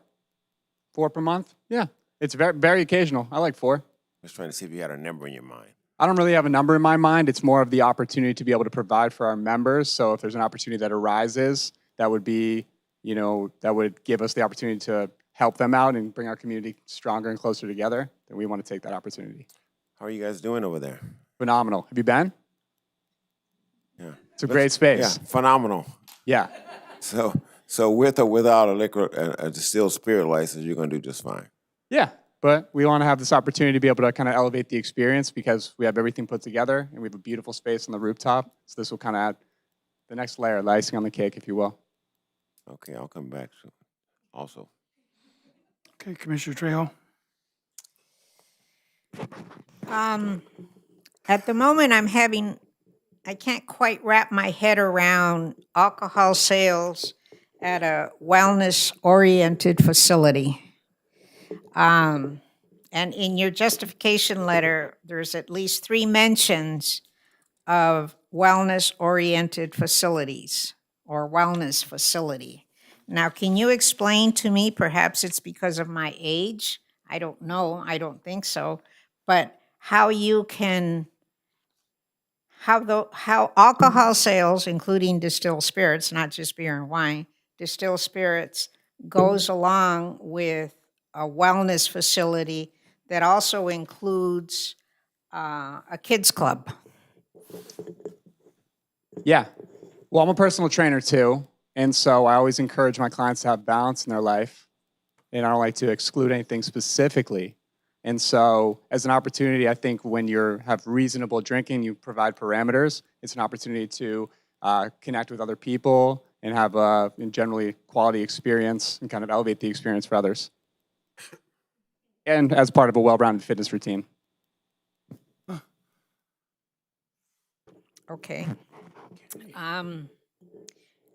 I foresee a number of requests, particularly with major events that even your letter mentions, the World Cup. You've got World Cup, you've got Super Bowl, you've got Olympics coming up, that I think that there will be a whole lot of requests for use of what you hope to have as an alcohol sales space. How do you perhaps control, or how do you plan to control very excited patrons? Is this just for members, or members and friends that they bring in? It would be specifically a member event, and then it's going to remain exclusivity. So this wouldn't be an opportunity to provide a lot of parties surrounding Super Bowl or the FIFA World Cup. It would definitely be more exclusive to members and other kind of private events as the owner sees fit. If I'm a member and my husband is not, and I want to attend, can I bring him? Right now, I would say no, but that would also depend. It would be a member experience, and so it would be probably a no. A no? Did you say no? Yeah. Okay. Correct. What if I've been a member for 5 years and I say, come on, let me bring my husband? Well, being the general manager, I don't have the final say. So, if you were in good standing with us and I had a talk with the owner and you had a good relationship with him, maybe we could make a special request, but I can't accommodate everybody. Okay, so you have leeway as to who you're going to allow. No, I wouldn't put it like that. Because if we're having a members exclusive only party, we wouldn't have any guests. But I would try to validate you the best you can, and we appreciate your business if you've been coming to see us for 5 years. Mm-hmm. Okay, thank you. I'll reserve additional questions for later. Thank you. Commissioner Shaw Williams. Just to confirm, the cafe is already fully operational, correct? Correct. Have you had any members' parties on the rooftop? No. Okay. I personally don't see this as a necessity or public convenience to sell beer and wine at the gym. You're going to sell it at your cafe, correct? Yes.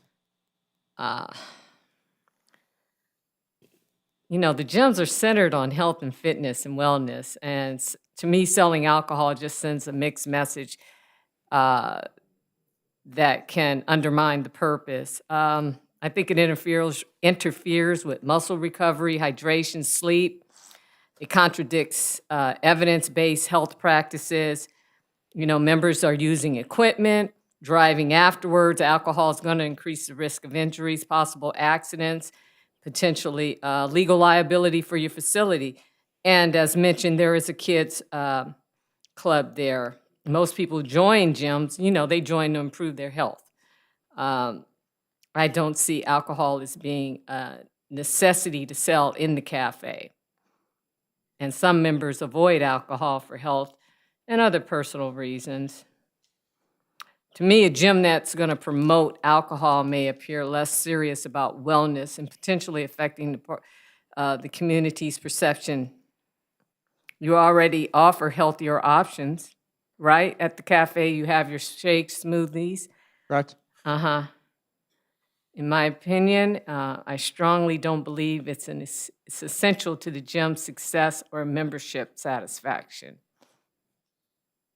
And you did mention that the current membership is doing very well. Do you know how many members you have currently at this location? About 6,000. And how much do you charge an average cost per? Average cost is going to be around 150 per month. So you definitely, if you don't get the license approved, it's not gonna hurt your financials. Correct? Correct. I have no further comments. Okay, thank you. I just have a couple of questions for you, and I need you to answer the questions in regards to what advantage would you have by getting a beer, wine, and still spirits license for your facility? What benefit would that be for your business? How important it is for you to have that? I think Iconics kind of exists as a very special place in the community. A lot of people, they've never had a gym like this, and it goes far beyond the fitness aspect. I understand what you guys are saying about like it not having a complete part of wellness to have alcohol and spirits, but we like to really encourage our members to connect with each other, and because the space is so special, we have that rooftop space overlooking the entire city. It's an opportunity for us to bring the members together and host other events to really showcase the space and then bring people together to connect. And oftentimes over a drink can do that.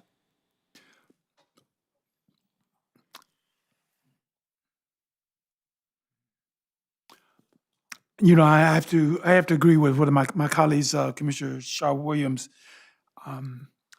When you get together, you have a juice bar.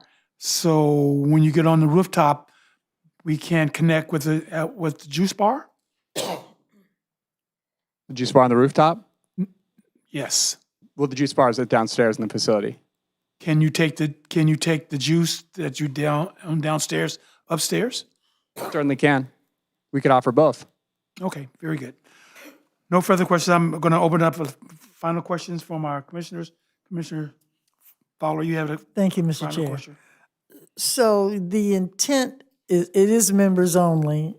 But you confused me when you said renting the space.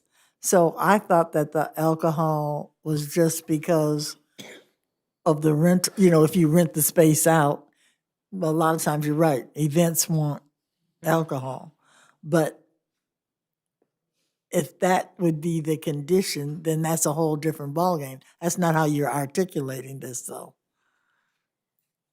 Yeah. So with member events, that would be very occasionally. I would foresee that being something that would happen maybe one time a year, if maybe twice maximum. So yeah, it would be an opportunity for rental space to be able to use the rooftop and use the facility, and that would be the better opportunity to be able to have wine and spirits for people. Chair, if I may. Yes, sir. So we have crossed the threshold of being an international city. You know, as we mentioned, we have, you know, these international events coming up, and a lot of what's happening at the Hollywood Park Retail is opportunities to host pop-ups and different types of events where groups are congregating that may not be able to get into the football game or for the World Cup, where you know, businesses are thinking about opportunities to be able to connect people. I think that in this case, I was doing a little bit of research, and one of their programs that I saw in the Long Beach Iconics is something called Wind Down Wednesday with yoga. And so I saw some images of some yoga people participating in yoga with a glass of wine to calm them down throughout the week. And so, you know, I mean, wellness takes a lot of different forms, but the opportunity to begin to think outside the box a little bit, which we're challenged with, right? As we continue to evolve, we have to be able to think through some uses that may not be as traditional as what we're used to, right? And so, as you know, as we're making our evaluations and deliberating, I just want you to think about this in how you may be able to condition it in a manner that may seem to make you comfortable. If that's not something that you feel comfortable with now, then you can also elect to continue it to allow him the opportunity, or this entity the opportunity to provide some more operational feedback that would, and they can come back with a plan that makes you feel more comfortable as well. But you know, we have been over the last few months queried with some unconventional uses, and I don't think that's going to slow down. So I want us to, you know, be able to think through these and be clear with what our expectation is as we provide direction to our applicants. So I have a question. Before you speak, Commissioner, I want to say something. You brought up a statement, and from what I understand, from what I'm hearing, you're saying to us we need to think outside the box, primarily, somewhat. Am I correct in saying that? At your discretion. At our discretion. Right. Correct. And But let me finish, Mr. McComo. We've asked the applicant, what advantages would we have to have that? He expressed his opinion on that. Commissioner Shaw Williams brought up a very important point about the use of alcoholic beverages and your condition. Also, Commissioner Trejo brought up a good point as well. So at this particular point, I understand what you're saying. You bring it to the commission for us to make a decision based upon what we think is best for the community. Not only are you in the community, you have to leave the community as well. So we're basing our opinions and our final say on what we think is best, not only for the community, but best for that particular individual. He did indicate that, the client did indicate that it does not affect his business whatsoever. I understand about thinking outside the box. That's a great idea for us to think outside the box. But we have to look at what's in that particular census tract as well, because that's part of our job. That's one of the things that we have to look at as well. So we're going to look at that as well. I don't mean to be out of line on this, but I believe that we were put here for a particular job to do. We listen to the commissioners and what they have to say, and then we make our decision based upon what the commissioner says and what the public says. So I'm going to open it up for. May I finish? I'm sorry, Mr. McComo. I was cut off. I know I had to do that. On both of you. But go ahead, sir. Mr. McComo, are you finished? I was just going to say you're absolutely right, and no, I definitely understand the sentiments What I'm encouraging you as you're thinking outside the box, right? You have the ability as a commission to condition these projects appropriately. And so if there are things or outside of the use in and of itself, if you have a problem with the use, then I understand that. But if there are things that you're thinking through as you're deliberating that may make this concept seem more palatable, then I would suggest that you think through some of those things, those conditions, and that's the purpose of the SUP, is to provide regulations, enforceable regulations that would allow the business to operate and the uses to be regulated appropriately. So that's all I'm saying. Very good. All right. Can I- Commissioner Fowler. Am I No, allowed to sir. say No, sir. Wait a minute. We're having a discussion. We're going to get back to you. Okay, thank you. Thank you, Mr. Chair. I'm glad you're saying thinking out the box, because who decides? I mean, I heard the number 4, but when they came up with the number 4, were they thinking about all the businesses in this entertainment group that are going to be asking for this? Because I do believe you are correct. This is not going to just be a one-time thing. This is going to probably increase. So you don't have to comment, but I think maybe that's an area that needs to be considered. As far as conditional use, I'm a person that tries to think to get into yes, so they may not agree, and I'm okay with it. But I thought that since he had event space, that I would think of letting you condition it the roof only if it was a a event only condition. But other than that, not this every day, you can go up here and get a drink or whatever. I understand as the owner, he would want to, even if he wanted to entertain business partners or whatever, I get it.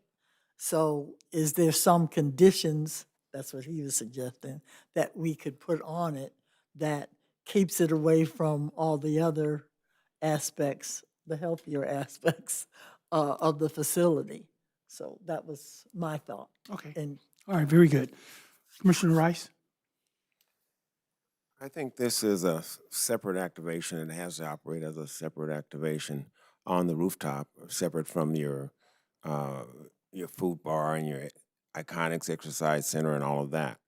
And the only way that I think this body could have some regulating properties onto what you might do there is if we were to approve you for some limited activations. And each time you activate, you'd have to go through permits and licensing, which that body within the city is charged with making events safe. So I'm comfortable with twice a month. So that's, and then perhaps a 1-year review. And let's see how this goes. And then potentially we can expand upon that. Very good, thank you. Commissioner Trejo? Well, I think that whenever an application comes in for alcohol sales, I think every one of us on the commission understands that we're in a situation that is totally different from what we've had just even 5 years ago. Again, I have an issue with wellness facilities serving alcohol sales, but I also have an issue, and I don't know really what conditions we can impose since there is no operational plan. What I'm hearing is, oh, well, maybe, twice or maybe just once. It's just kind of off the top of the gentleman's head as to how it's going to operate, and we can't really work with that. If you want something, you, the applicant or the owners, would like to do something different with the gymnasium, I think that you need to have an operational plan and bring us something that we can look at and consider that is concrete, not just, well, maybe or maybe not. Nowadays, you just can't work that way. And I mean, right now, I don't agree with it, with what they're asking for. Maybe if I hear something that that I can work with, then that's another story. Commissioner Shaw Williams? I really think we should table this and motion to continue this item. I'm struggling with this. We need more information. You know, maybe we table it, reschedule have the applicant come back with some more information. Maybe we can consider a condition just for the rooftop, but not to sell in the cafe. But again, I don't want to get ahead. I think we should table it. It needs more discussion. Mr. Malcolm, is there a possibility that we can make a motion on that? Well, right now you've I- opened a public hearing. Yes, after that, yes. Yeah, so you have the option to make a motion to continue it. Okay. After you've closed the public hearing. Okay, very good, thank you. I know you had something to say, so Yeah. you can say what you have Well, to I'd say. like to be able to respond and add some context because I think your guys' frame of this, and perhaps I wasn't delivering it very well, was to say that it was mainly surrounded around our members, which would be nice to have a membership experience and like be able to get people together. But I think the primary opportunity here is to be able to host people like other groups that would maybe want alcohol served. The owner knows a lot of people and he would want to be able to bring groups into Inglewood, not only showcase the gym, but be able to showcase the beautiful city because the gym is surrounded by a ton of sporting properties. So we have a lot of events coming up, like the Olympics, like the FIFA World Cup. They're going to have really good opportunities to be able to host events like this on the roof, kind of aside from the gym. Yes, it is the gym rooftop, but it's because it's such a beautiful, exemplary space to be able to host people. And then obviously you can showcase the gym along with it, but it kind of operates separately from that. Okay, very good, thank you. Okay, we're going to open it up for those individuals who are for and against this particular project. You can go to the mic, give us your name, and you have 1 minute to state your reasoning.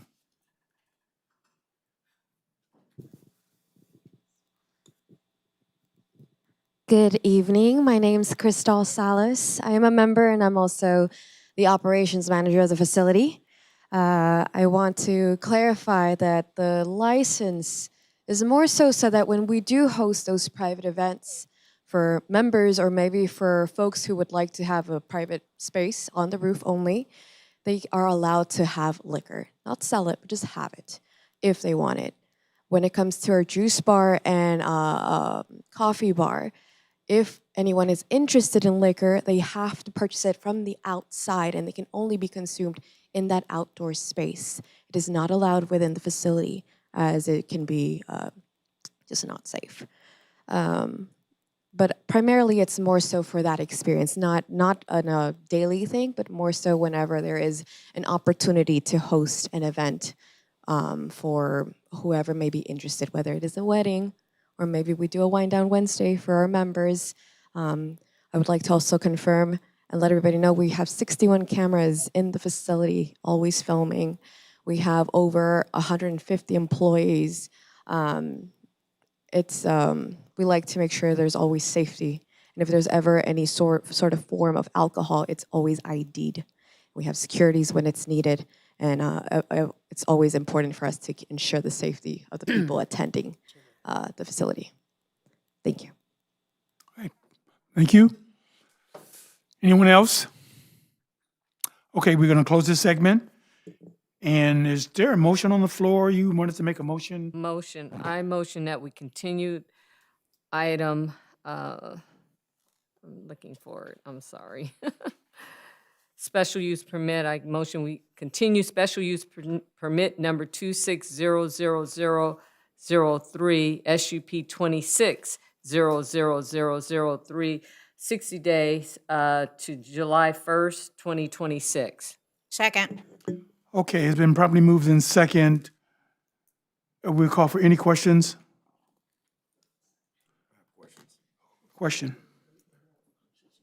Oh,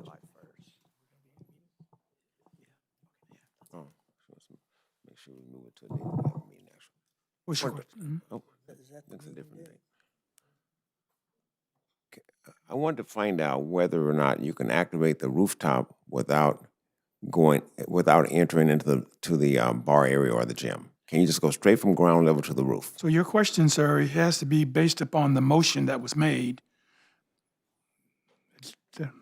Does not? Mr. Penn? Okay. May I make that? May I Yes, you request? can then. Can you activate? I mean, can you access the rooftop without going through the bar? Or Through the front staircase. Yes, you can. is there an elevator? Yes, there is an elevator. And you can go from ground level to the rooftop or through the staircase without entering the bar area, without entering the gym area or the cafe. Staircase. You can go through the staircase. You have to enter the front doors of the facility to use the elevator to go up. Make a comment? Sure. Yes, you can. You I am hold on. familiar with okay. Go ahead. You can continue, Chair. Okay. Familiar with this location. When you walk through the door, you always go past the cafe, going up the stairs when you're going into the main area of the gym. You have to walk past that cafe. So the stair. That's correct to get up to the staircase, but the elevator is right by our front desk to get up to the No, rooftop. Yeah. Okay. No further comments. Okay, so we have a motion on the floor for this to be continued to July, you say? Yeah, the July 1st. 1st. July 1st meeting? Mhm. Okay, and there was a second? Yes. And we asked the question? Now we'll go for the vote. Commissioner Fowler, Aye. Commissioner Rice, Aye. Commissioner Trejo, Aye. Commissioner Shaw Williams. Aye. Chairman Springs. Aye. So there is no appeal process because we're going to continue it. So we're going to continue this. So someone will be in contact with you, sir, on this. Okay, thank you very much. All right. Put my glasses on so I can see where we are. Item 6D, Is it 6C? We're on 16 now. D is in David. C? You say C as in Charles? You say 6C? D is in David. E. D like dog. Okay. Commissioner Rice is going to excuse himself from, I have a relationship with all three owners, so I'm going to recuse myself. you're married to the owners?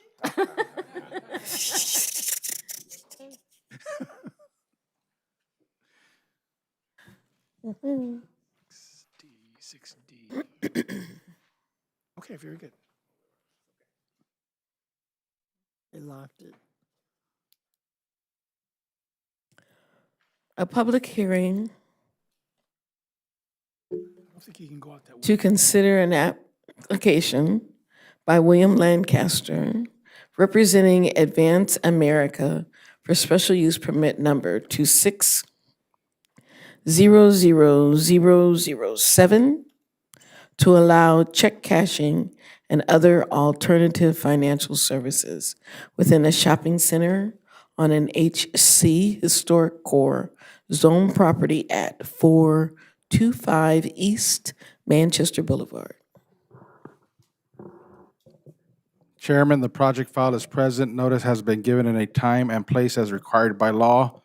Planning has received no written communications regarding this item. Assistant Planner Brian Espinosa is present to give a short staff presentation. Good evening, Chairman Springs and members of the Commission. In July of 1999, Special Use Permit 835 was approved to allow a deferred deposit cash advance business at 240 North Market Street. In February of 2026, the business at 240 North Market Street was notified of a required relocation to facilitate the development of the Inglewood Transit Connector. The subject site for this request is located at 425 East Manchester Boulevard. It's located within the downtown transit-oriented district with the zoning designation of historic core. The subject property is located on the north side of Manchester Boulevard. The uses surrounding the site to the south and west are commercial uses. Uses to the north are residential. Uses to the east are residential and commercial. The applicant is seeking approval for a cash advance service within a multi-tenant shopping center. The proposed business will offer short-term loans, money orders, and money transmission services. The business will also serve as a third-party provider in conducting vehicle inspections for a title loan company. This business will not cash checks as part of their operations.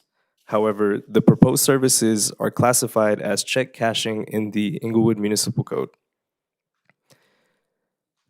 The proposed services are consistent with those approved under the special use permit for the existing business at 240 North Market Street. The existing multi-tenant building has 5 tenant spaces with a street-facing facade made up of gray stucco, veneer siding columns, a brown parapet wall, and transparent windows at the pedestrian level. The applicant is not proposing any changes to the existing building facade. The shopping center includes 56 parking spaces. The existing parking is considered sufficient and no additional parking is required. The cash advance operation will occupy a 1,900 square foot retail space, which includes a lobby, 5 teller windows, an employee break room, and 2 restrooms. 3 staff members will be employed that will be present during each shift. The business will operate Monday through Friday from 10 a.m. to 6 p.m. and on Saturday from 9 a.m. to 1 p.m. and they will be closed on Sundays. As conditioned, the proposed project will serve as an enhancement to its neighborhood setting and will be compatible with the surrounding area. The proposed project is consistent with the general plan and supports the Inglewood Municipal Code. A categorical exemption has been filed and the project is exempt from further environmental review. No letters were received for or against this request. This concludes my presentation, and I'm available to answer any questions the commission might have. The applicant is also here tonight to answer any questions. Okay, very good. Thank you very much. We want to open up questions for you. Start off with Commissioner Fowler. Thank you, Mr. Chair. I thought I Oh, heard. before we do that, I'm sorry. Just interrupt, just for the record, Commissioner Rice returned because he recused himself on the wrong item, so he's allowed to participate in this meeting. Okay, very good. So these aren't your wives in here. Okay. Not these.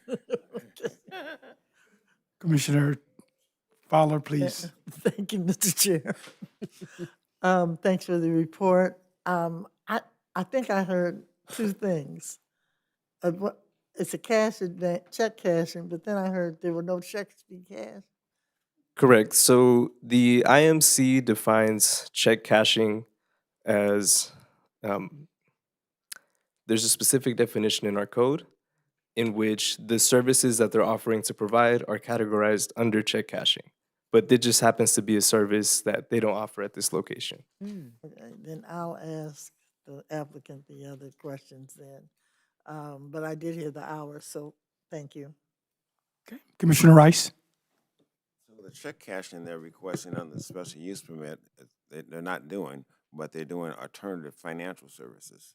Correct. Can you elaborate on what the alternative financial services are? Yeah, it'd be money orders, money transmission, and payday loans. Payday loan. Correct. Okay, thank you. Commissioner Trejo. Thank you, Brian, for your report. Since there's money involved with the short-term loans and money orders and such, and they have, they've been in the business for a while, they're just relocating. Are you aware what any security issues there are in this type of business, or specifically if there were any security issues at the previous location, and how do they address it?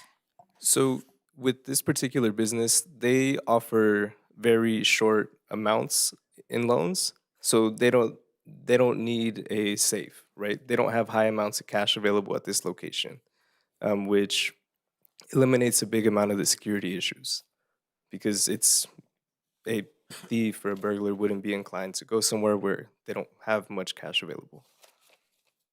Will they be providing like bulletproof windows or at the stations? I don't know how many, maybe 3 tellers or whatever, like they do at some of the banks. They do have 5 teller windows. Um, it can be something we can include when they submit to planning for their interior remodel or for their tenant improvement, if it's something you'd like to impose in the conditions. Let me ask you this, did they have it in the previous business? Or maybe I should ask Ask them. they didn't have it. No, they did not. Okay, I'll talk to I'll ask the applicant a little more specifically. Thank you. Okay. Commissioner Shaw Williams? I have no questions. I'll reserve my questioning for the applicant. Thank you. Mhm. Thank you. I have no questions either. If the applicant is here, you can go to the mic and tell us about this particular project.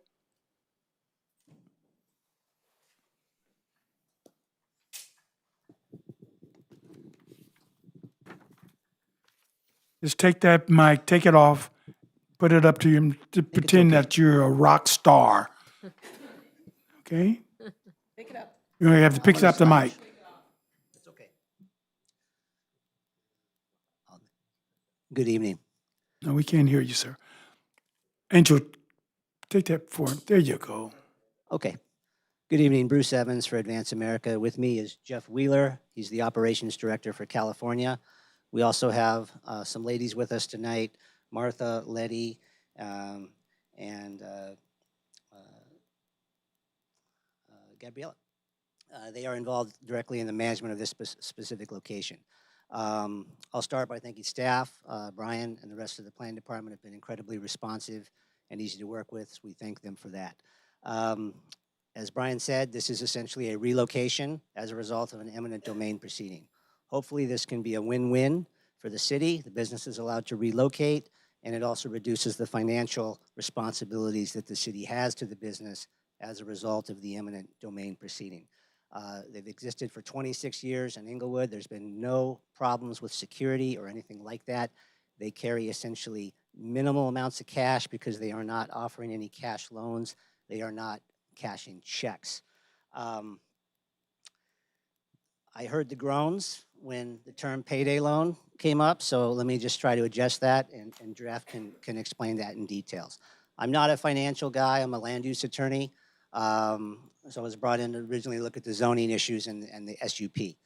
The takeaway that I have, not being a financial person, to understand this, is these are loans that have no interest. There is a one-time flat fee that is established by the state of California.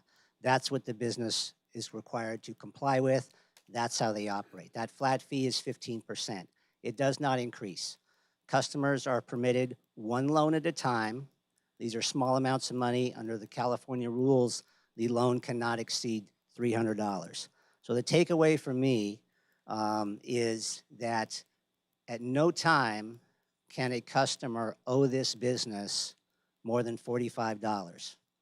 That would be a $300 loan with a transaction fee of $45, and a 31-day loan period is the maximum loan. So very minimal exposure for the customer, one loan at a time at a statutory fee set by the California. So we hope we're permitted to relocate. We have a good track record in this city. There's no change in the existing operations. They have a good relationship with their customers. These businesses exist online. We're offering a brick and mortar service where people who don't have a relationship with banks or perhaps credit and they can't deal with other financial institutions, they have the access to this service. They can go at a facility in Inglewood where if they have a relationship with that facility, they know the manager, they know the workers, and that's how they've operated in the past. So I'll turn it over to Jeff if there's any specific questions about the operations that I haven't answered. If there's any land use questions, I'm happy to answer those. Okay, very good. We're going to open up questions for you, for either you or Jeff. I'm going to start off with Commissioner Fowler. I did make an omission. I should have asked how many of these we have in the district. We have two within two. a mile radius.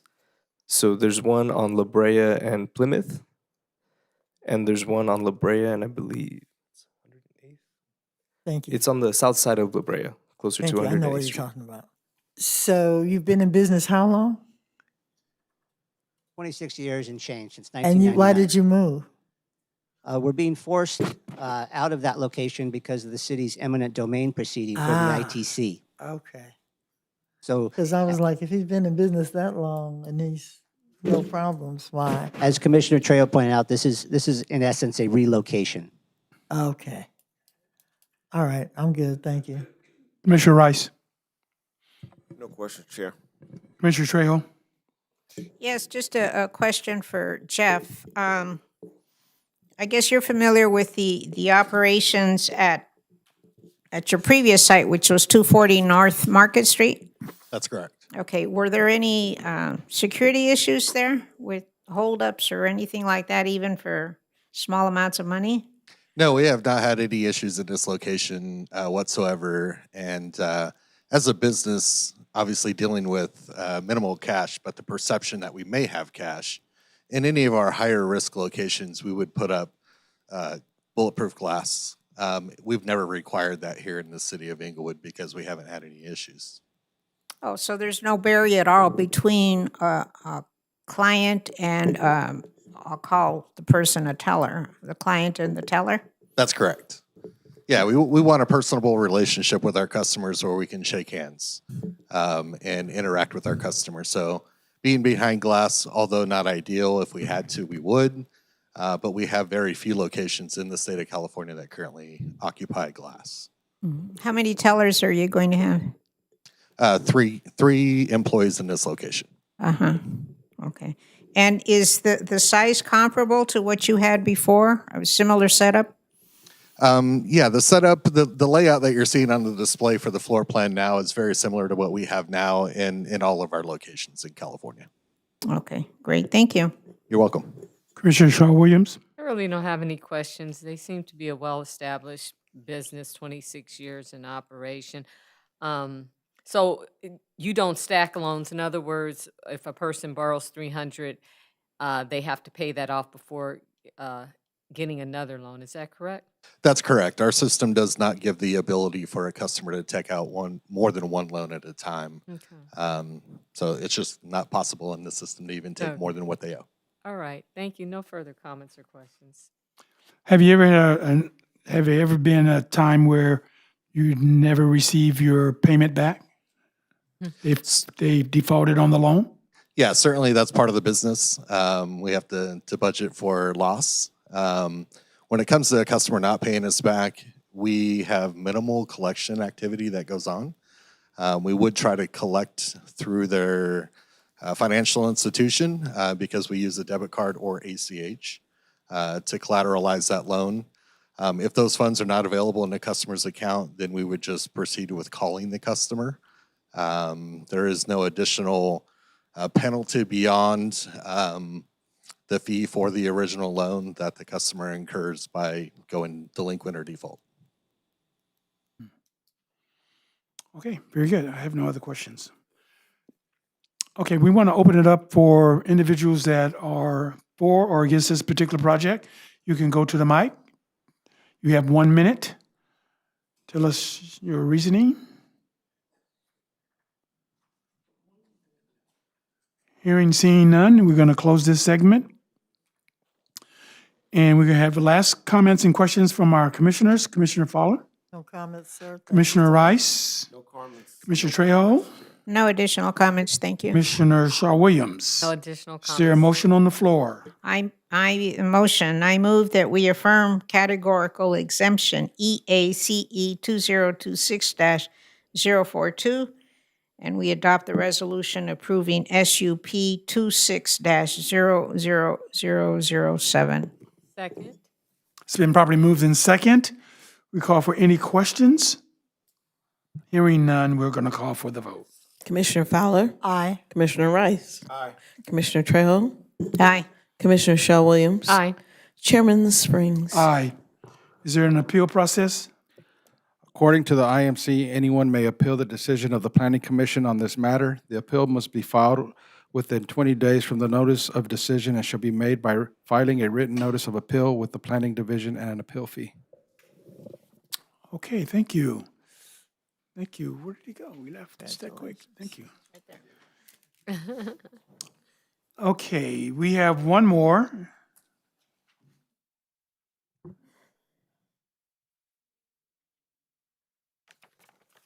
This is a non-public hearing. Correct. This is what you're going to excuse yourself on, right?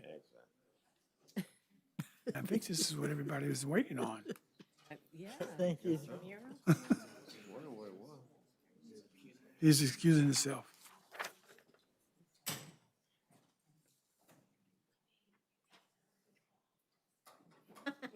I know. That's funny. Yeah. Sorry. No worries. Yes. Someone else told me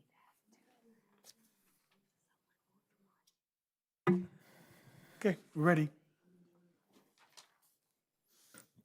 7A, a non-public hearing to consider an application by Inglewood Open Studios to allow the installation of 3 murals in different locations on HC Historic Core zoned properties.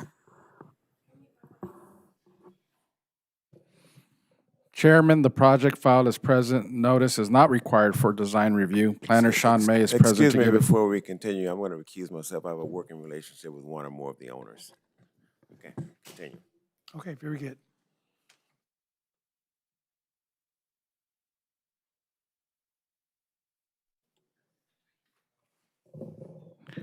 Chairman, the project file is present. Notice is not required for design review. Planner Sean May is present to give a short presentation.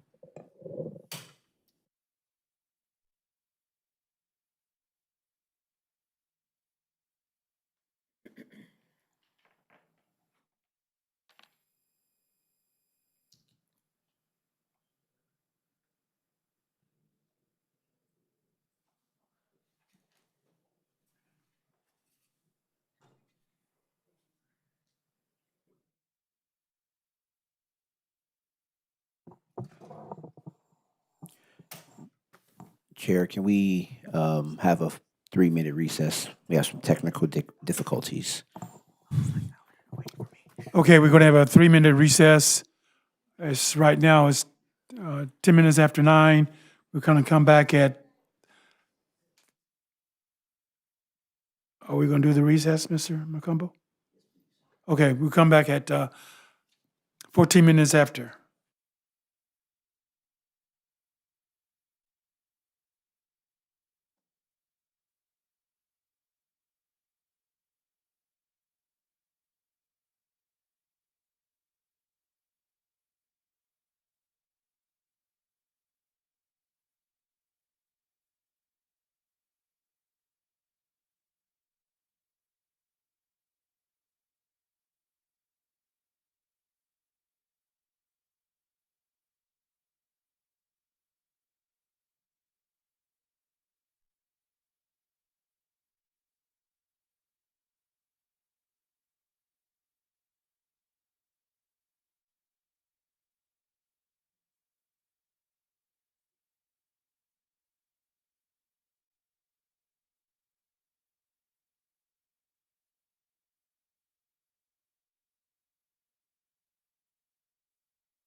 Okay, we ready?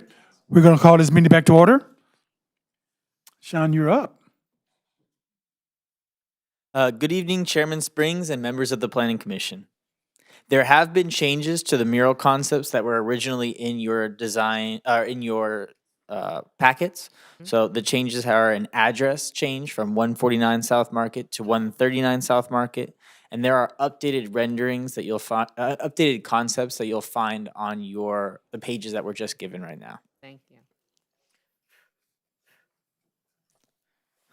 The subject site for these design reviews are located at 132 South Market Street, 201 South Market Street, and 139 South Market Street. They all are zoned HC Historic Core and have a downtown TOD general plan designation. These murals are part of the Global Village Initiative, which is a civic art project proposed as part of the ITC Inglewood Transit Connector project in collaboration with the Inglewood Open Studios.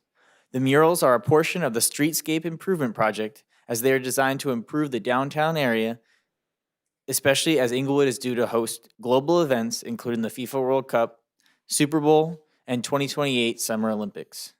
The murals will occupy 3 commercial buildings, as shown behind me, near the corner of Manchester Boulevard and Market Street, and bring vibrant public art to the forefront of a major intersection within the city.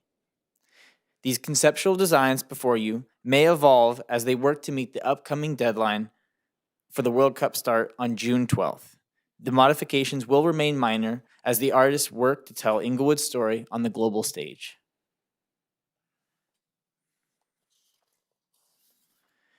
The applicant proposes to install an approximately 200 square foot mural along the north-facing facade of a building at the southwest corner of Manchester Boulevard and Market Street. The picture on the wall, this is an approximately 330 square foot mural that will be located on the south-facing facade of the building. You'll notice we put a rendering of what the proposed design is right there. This concept is called the Heartbeat of Market Street, and it includes images that capture the struggles, triumph, and rich history and culture that define Inglewood. The mural represents a sense of life and evolution as Inglewood takes its place as a global village. This is an approximately 200 square foot mural along the north-facing facade of the building at the corner of Manchester and Market. This picture depicts the existing condition of the wall, which is on the proposed Addis Lounge. This concept is called Communal Time and includes imagery of children playing, representing Inglewood's future, a homage to the Centinela Springs, and the name of the native tribe that inhabits the land that Inglewood comprises of.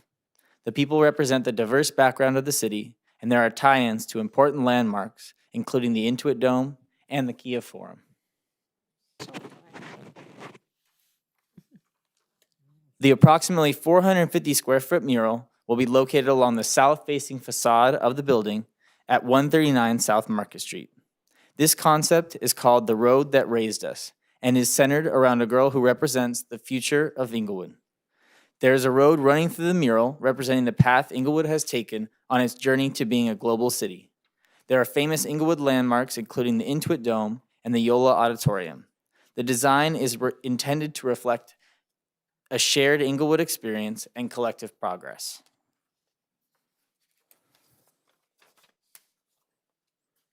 Findings have been made that the project is in accordance with the design review standards. As conditioned, the proposed project will serve as an enhancement to its neighborhood setting and will be compatible with the surrounding area. The proposed project is consistent with the downtown TOD land use designation and is exempt from further environmental review. This concludes my presentation, and I'm available to answer any questions the commission might have. The applicant is also here tonight to answer any questions. Okay, very good. Thanks, Sean. Commissioner Fowler? Thank you, Mr. Chair. Thank you for your report. I'm just trying to understand, and I think you made it clear now. I think the third one is in District 3. So the they're all three of these are within 2 districts because the districts cut off right along Right. Manchester. Well, when you say the arts, I Microphone, can please. see that. That's definitely 3. Microphone, please. Oh, that's definitely 3. I'm sorry. So, are the first 2 one? Okay, let me give you the address. 201 South Market and 132 South Market. Let me pull the map up here. I don't have to know that second. You can tell me later. Move along. Move along, Mr. Chair. They can tell me later. They're looking it up. Yeah, I will get that map up for you real quick. Commissioner Trejo?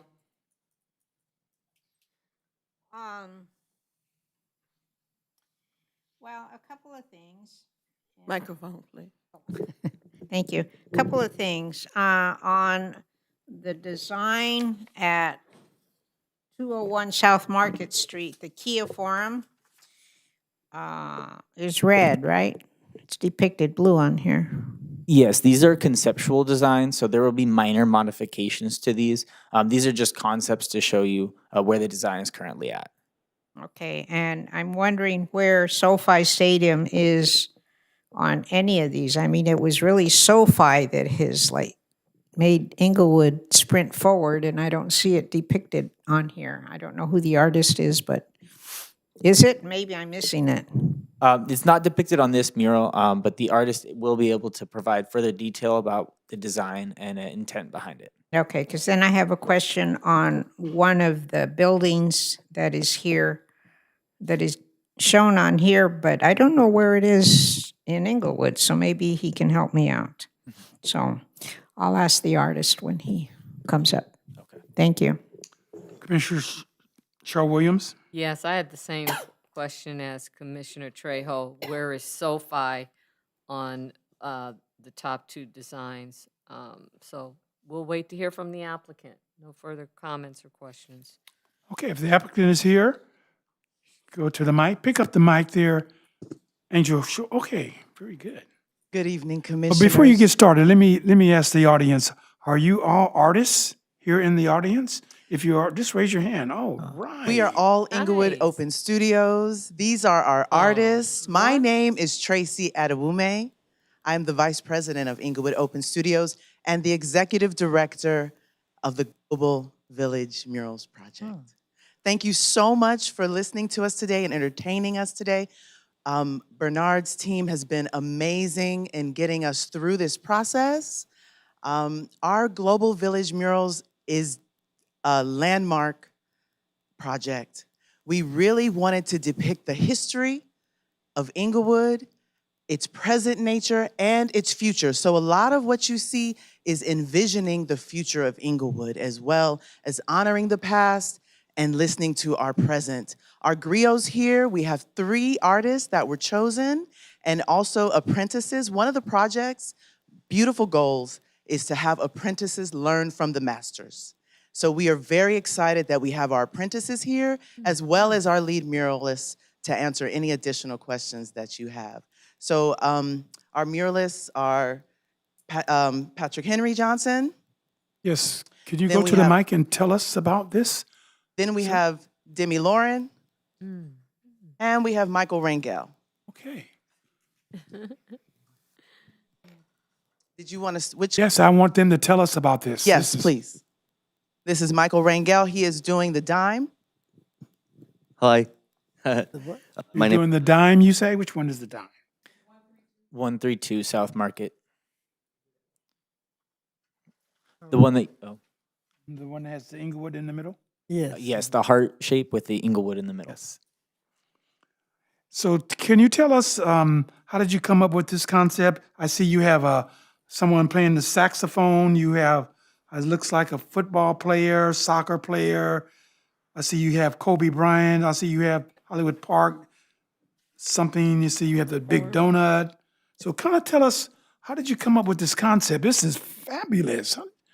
I'm glad you like it. I do have to say that Inglewood Open Studios gave each of the muralists a history, a 12-page document that defined the history of Inglewood all the way from the Tongva tribe to today. So we wanted to make sure that our artists understood the legacy and rich history of Inglewood. And so that's where they pulled their inspiration from to try to translate that into art. So I'm going to turn it back over to Michael.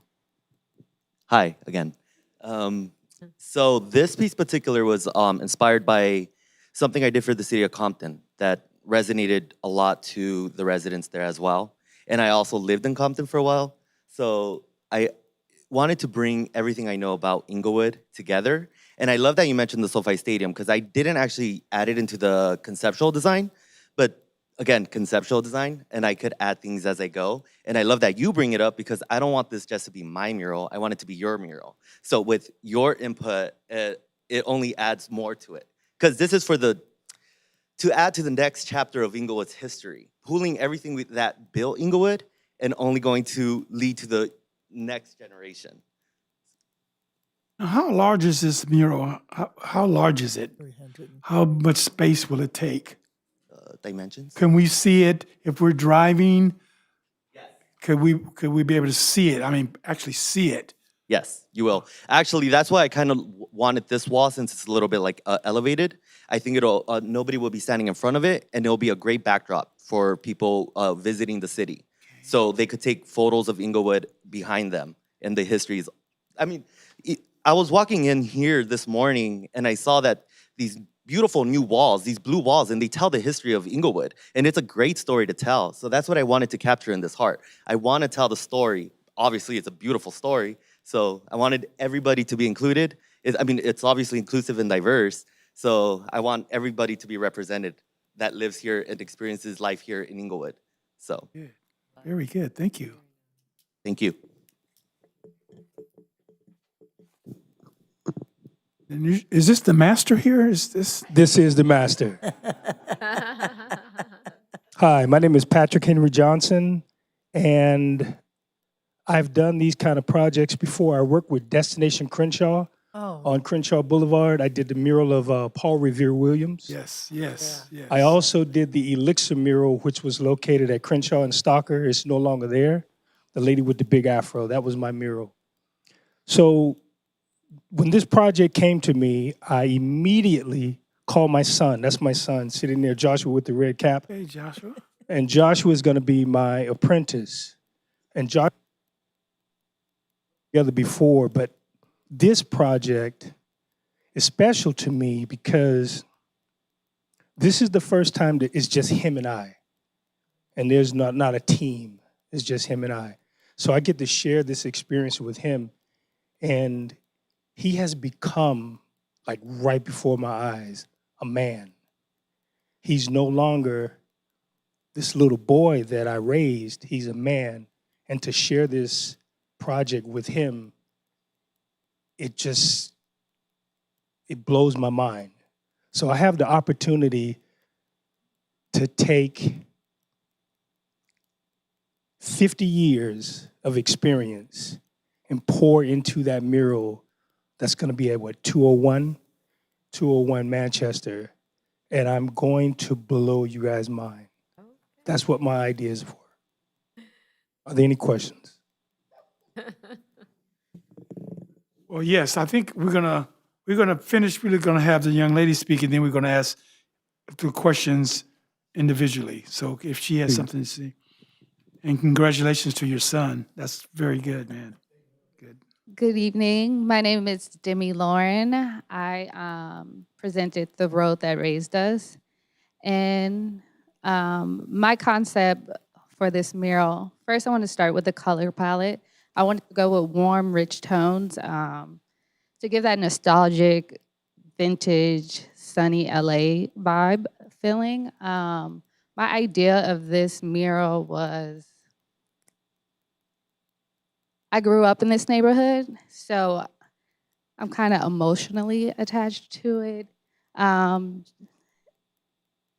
You know, growing up here, I didn't see a lot of opportunity, and all odds were against me. I was kind of on this road, blinded, and now it's just so many opportunities out here, like the YOLA, different organizations. There's, run clubs and just physically you can see, opportunities at your front door. And so the pathway from the Tunga River is just like our roots where we started and just, the road to our future. And it's, we have the young girl looking ahead. And I just want others, to see themselves in that young girl because that young girl is me. And I'm from this neighborhood. That young girl is my daughter. The young girl is other, young people or, even older age people. I think they can relate to this mural and see the opportunities we have here and,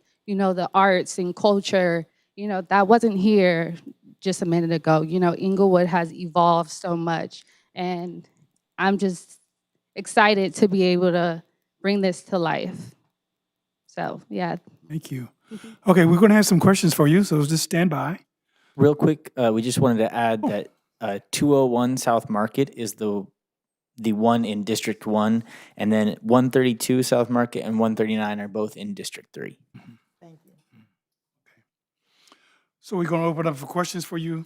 We're going to start off with Commissioner Fowler. Well, I just appreciate, and I know I'm not an artist, so I'm always in awe of how people come to their concepts. Thank you for asking them, Mr. Chair, how they arrived at that. These are, you say they're not finished? You're going to continue? Is that, I'm just trying to understand because, Just concepts. oh, so we Yeah, have but more we're to look working to forward flush to? everything out. We'll deviate slightly. What we have delivered is just close to being finished. There are slight deviations, maybe in texture, maybe in a note here or there, but for the most part, they are finished. So where would SoFi go? That's one of the slight deviations. So one of the things we didn't want to do, there's so much rich history and so many landmarks It's true. in Inglewood. We didn't want to do too many repetitions. That's why we included Yola. That's why sometimes you see the Kia form not with the name, but just with the symbolism, because a symbol goes a lot further than sometimes words. Everybody can understand a symbol, no matter what language you speak. You can understand a symbol. And so when you see these iconic places, as a symbol without the words, they should be recognizable. So if you want SoFi in each and every one of them, I would offer we reconsider that thought so we don't overcrowd our images, but we do spread out our landmarks throughout all three because they do talk to one another. These landmarks are strategically placed so that they can look like they communicate with one another. They're not made in isolation. The artists will know each other and their apprentices. So we do want the murals to speak to one another. So there should not be too much repetition in each mural. Very good. Any more questions? No, just the comment. Well, SoFi is in District 1. That's all I'm saying. So we can make sure that SoFi, if it's no place else, You can tell she's in District 1. if it's no place else, it'll be in the mural in District 1. She is Thank you, representing Mr. Chair. District 1. Okay. Thank you, Mr. But it's Chair. in 4, isn't it? SoFi's in 4. It's It District is. Oh, is that 4? It's in Yes. Well, 4. they said these buildings are in 1 and 3. So I'm going by what they're saying.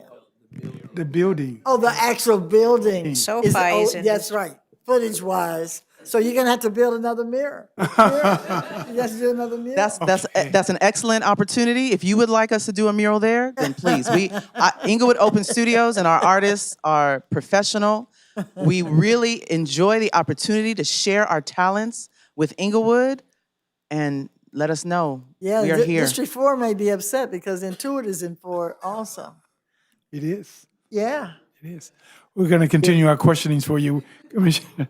Commissioner Trejo, please. Well, SoFi is in District 4, and even though the murals are not in District 4, nevertheless, I think SoFi is really a defining monument in Inglewood, so it could be in any one of the 3. Not in all 3, but in any one of the 3. We're going to put it at 201 South Market. Okay. 201 South Market. Yeah, that's fine. It really should be there. Yes, ma'am. It really should be there. And then I have a question on Mr. Rangel's mural. Please identify for me. I'm a 50-year resident of Inglewood. I don't recognize the one building on the left that has sort of like a greenish dome.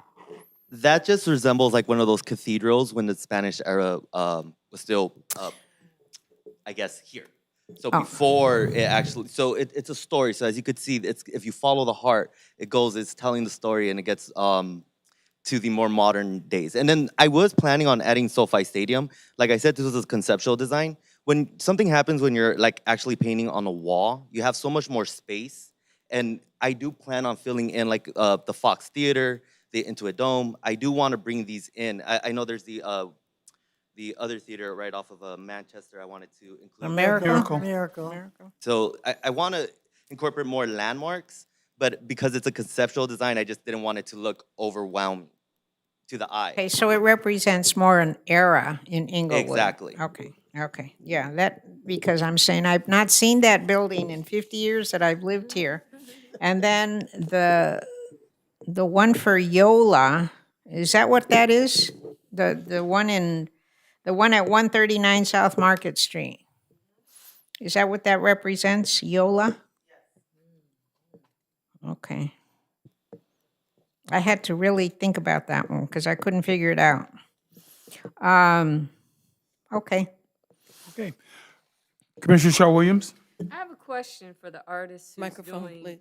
Put your mic. 130. I have a question for the artist who's doing 139 South Market. What was your thought process with the little girl and the water in front of her? What was that? So it was the road, it started at the Tunga River. This is how we started. And it's just now we have road and it's just our journey and the opportunities that we now have. And so, yeah. And is something going through her heart? Well, the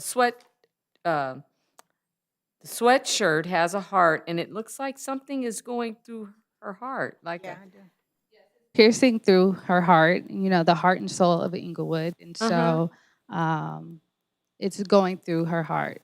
I love that. Very, very good. Oh, and you're talking, the gentleman, right? Your name again, I'm sorry. Michael. You're talking about the Academy Theater on Manchester? Okay.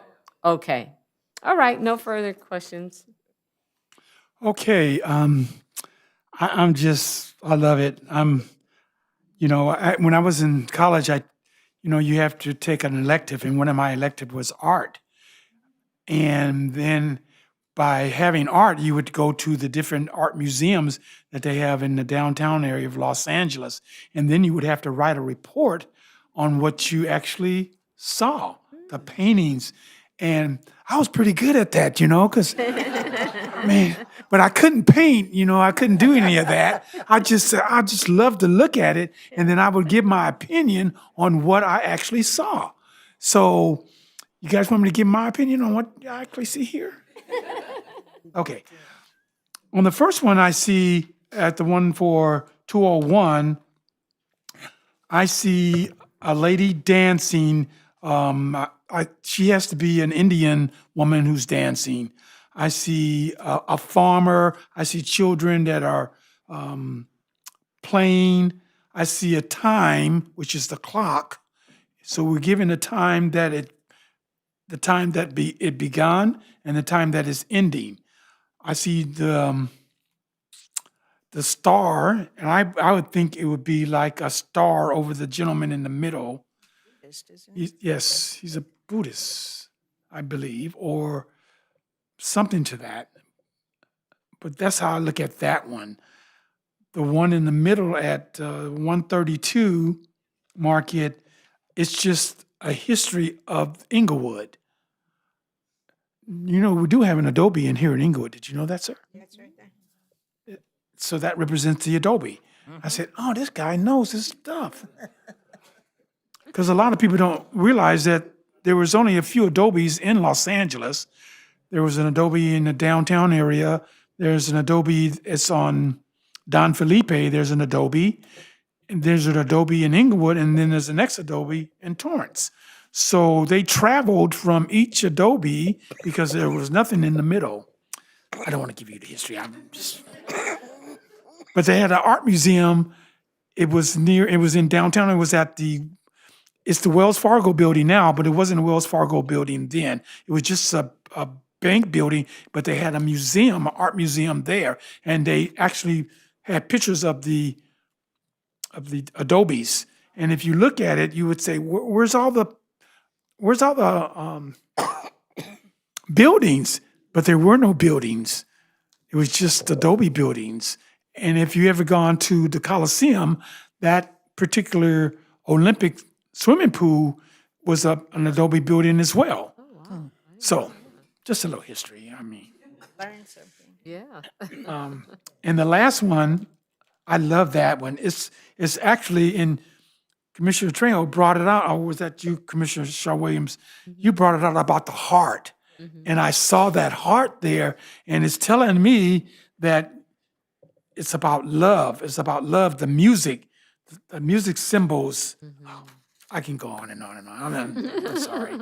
I just got carried away here because and I got an A in that art class as well. Oh, well.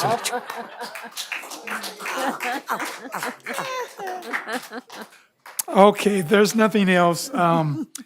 This is a non-public hearing, so we can't actually ask for any comments or are you in agreement? But just by a show of hands, are you guys in agreement to this art going up? Thank you. All right. Okay. So is there a motion on the floor, please? I move to affirm the categorical exemption EACE 2026-050, EACE 2026-051, and EACE 2026-052. And Second. adopt the resolution approving DR 26-00016, DR 26-0017, and DR 26-0018. Second. Okay. It's been properly moved in second. We call for any questions. Hearing none, we'll call for a vote. Commissioner Fowler. Aye. Commissioner Trejo. Aye. Commissioner Shaw Williams. Aye. Chairman Springs. Aye. Congratulations on this. I'm gonna give you- Bravo. Oh, thank you so much. Thank you so much, commissioners. I would like to invite you all down for a special VIP showing of the murals on May 27th at 4 o'clock, I believe. It's going to be right before the Arts Commission meeting where we're going to have the arts commissioners down. So we will work with Carrie or maybe Bernard, or we'll get you all there for a special VIP showing so you can actually see the murals in progress as the artists are working. We would love to have you there, take some pictures. Is that Memorial So Day? that's May 27th. And what time would that be? 4 o'clock, that's a Wednesday. It's a Wednesday. It is a Wednesday. Okay, very Here. good. We'll be there. Thank you so much. Thank you. We have an appeal procedure. Oh, I'm sorry. Carried away there, Mr. Bernard. Is there an appeal procedure? According to the IMC, the applicant may appeal the decision within 10 days of the Planning Commission decision by filing a written notice of appeal with the Planning Division and an appeal fee. Okay, thank you. Thank you very much. Thank you. May Okay, 27th, 4 o'clock. I don't know where. okay, we still have a meeting going on, so we're not finished with our meeting. So if you guys just remain with us just a little longer, then you'll be able to take your photos. Okay, so at this point, we're gonna go with our, oh, no. Okay, it's just public comments. Anyone wishing to address the Planning Commission on any matters in their jurisdiction or elsewhere, they can do so at this particular time. Hearing none, seeing none, we're going to close that segment And now we're going to open it up for commissioners' initiatives. We're going to start with Commissioner Trejo. Um, I don't have any other than to say that when I was out of town for a couple of weeks, and when I left, there was this big pothole very close to my house, and I was going to report it today. But when I passed by there today, the pothole, thank goodness, has been filled. So somebody else must have reported it, and I'm very happy to say that it was filled, because it was a big hole, and when I wasn't watching, my poor car would drive over it, and it was terrible. Anyway, I'm happy that it was filled. So beyond that comment, I don't have anything. Commissioner Fowler. Thank you, Mr. Chair. It was a great week. Started off celebrating International Workers' Day, and that was also College Signing Day. So it was very impressive to see how many of our students are continuing their education. And with that, I would just wish every mother happy Mother's Day and enjoy the day. Take it for yourself. It may be the only day you get this year. Thank you, Mr. Chair. Okay. Commissioner Rice. Just wishing all the mothers a very, very happy Mother's Day this Sunday, and looking forward to viewing some of this artwork. I know it's coming. I know it's going to be beautiful. Thank you. Commissioner Shaw Williams. Just happy Mom's Day, and happy Mom's Day to aunties too, because we act as moms sometimes too. Enjoy your weekend. Okay, I want to close it out by actually saying Happy Mother's Day to all the mothers. Mothers are probably one of the most important peoples that we have here on earth. I don't have my mother here with me, but I do think about her often.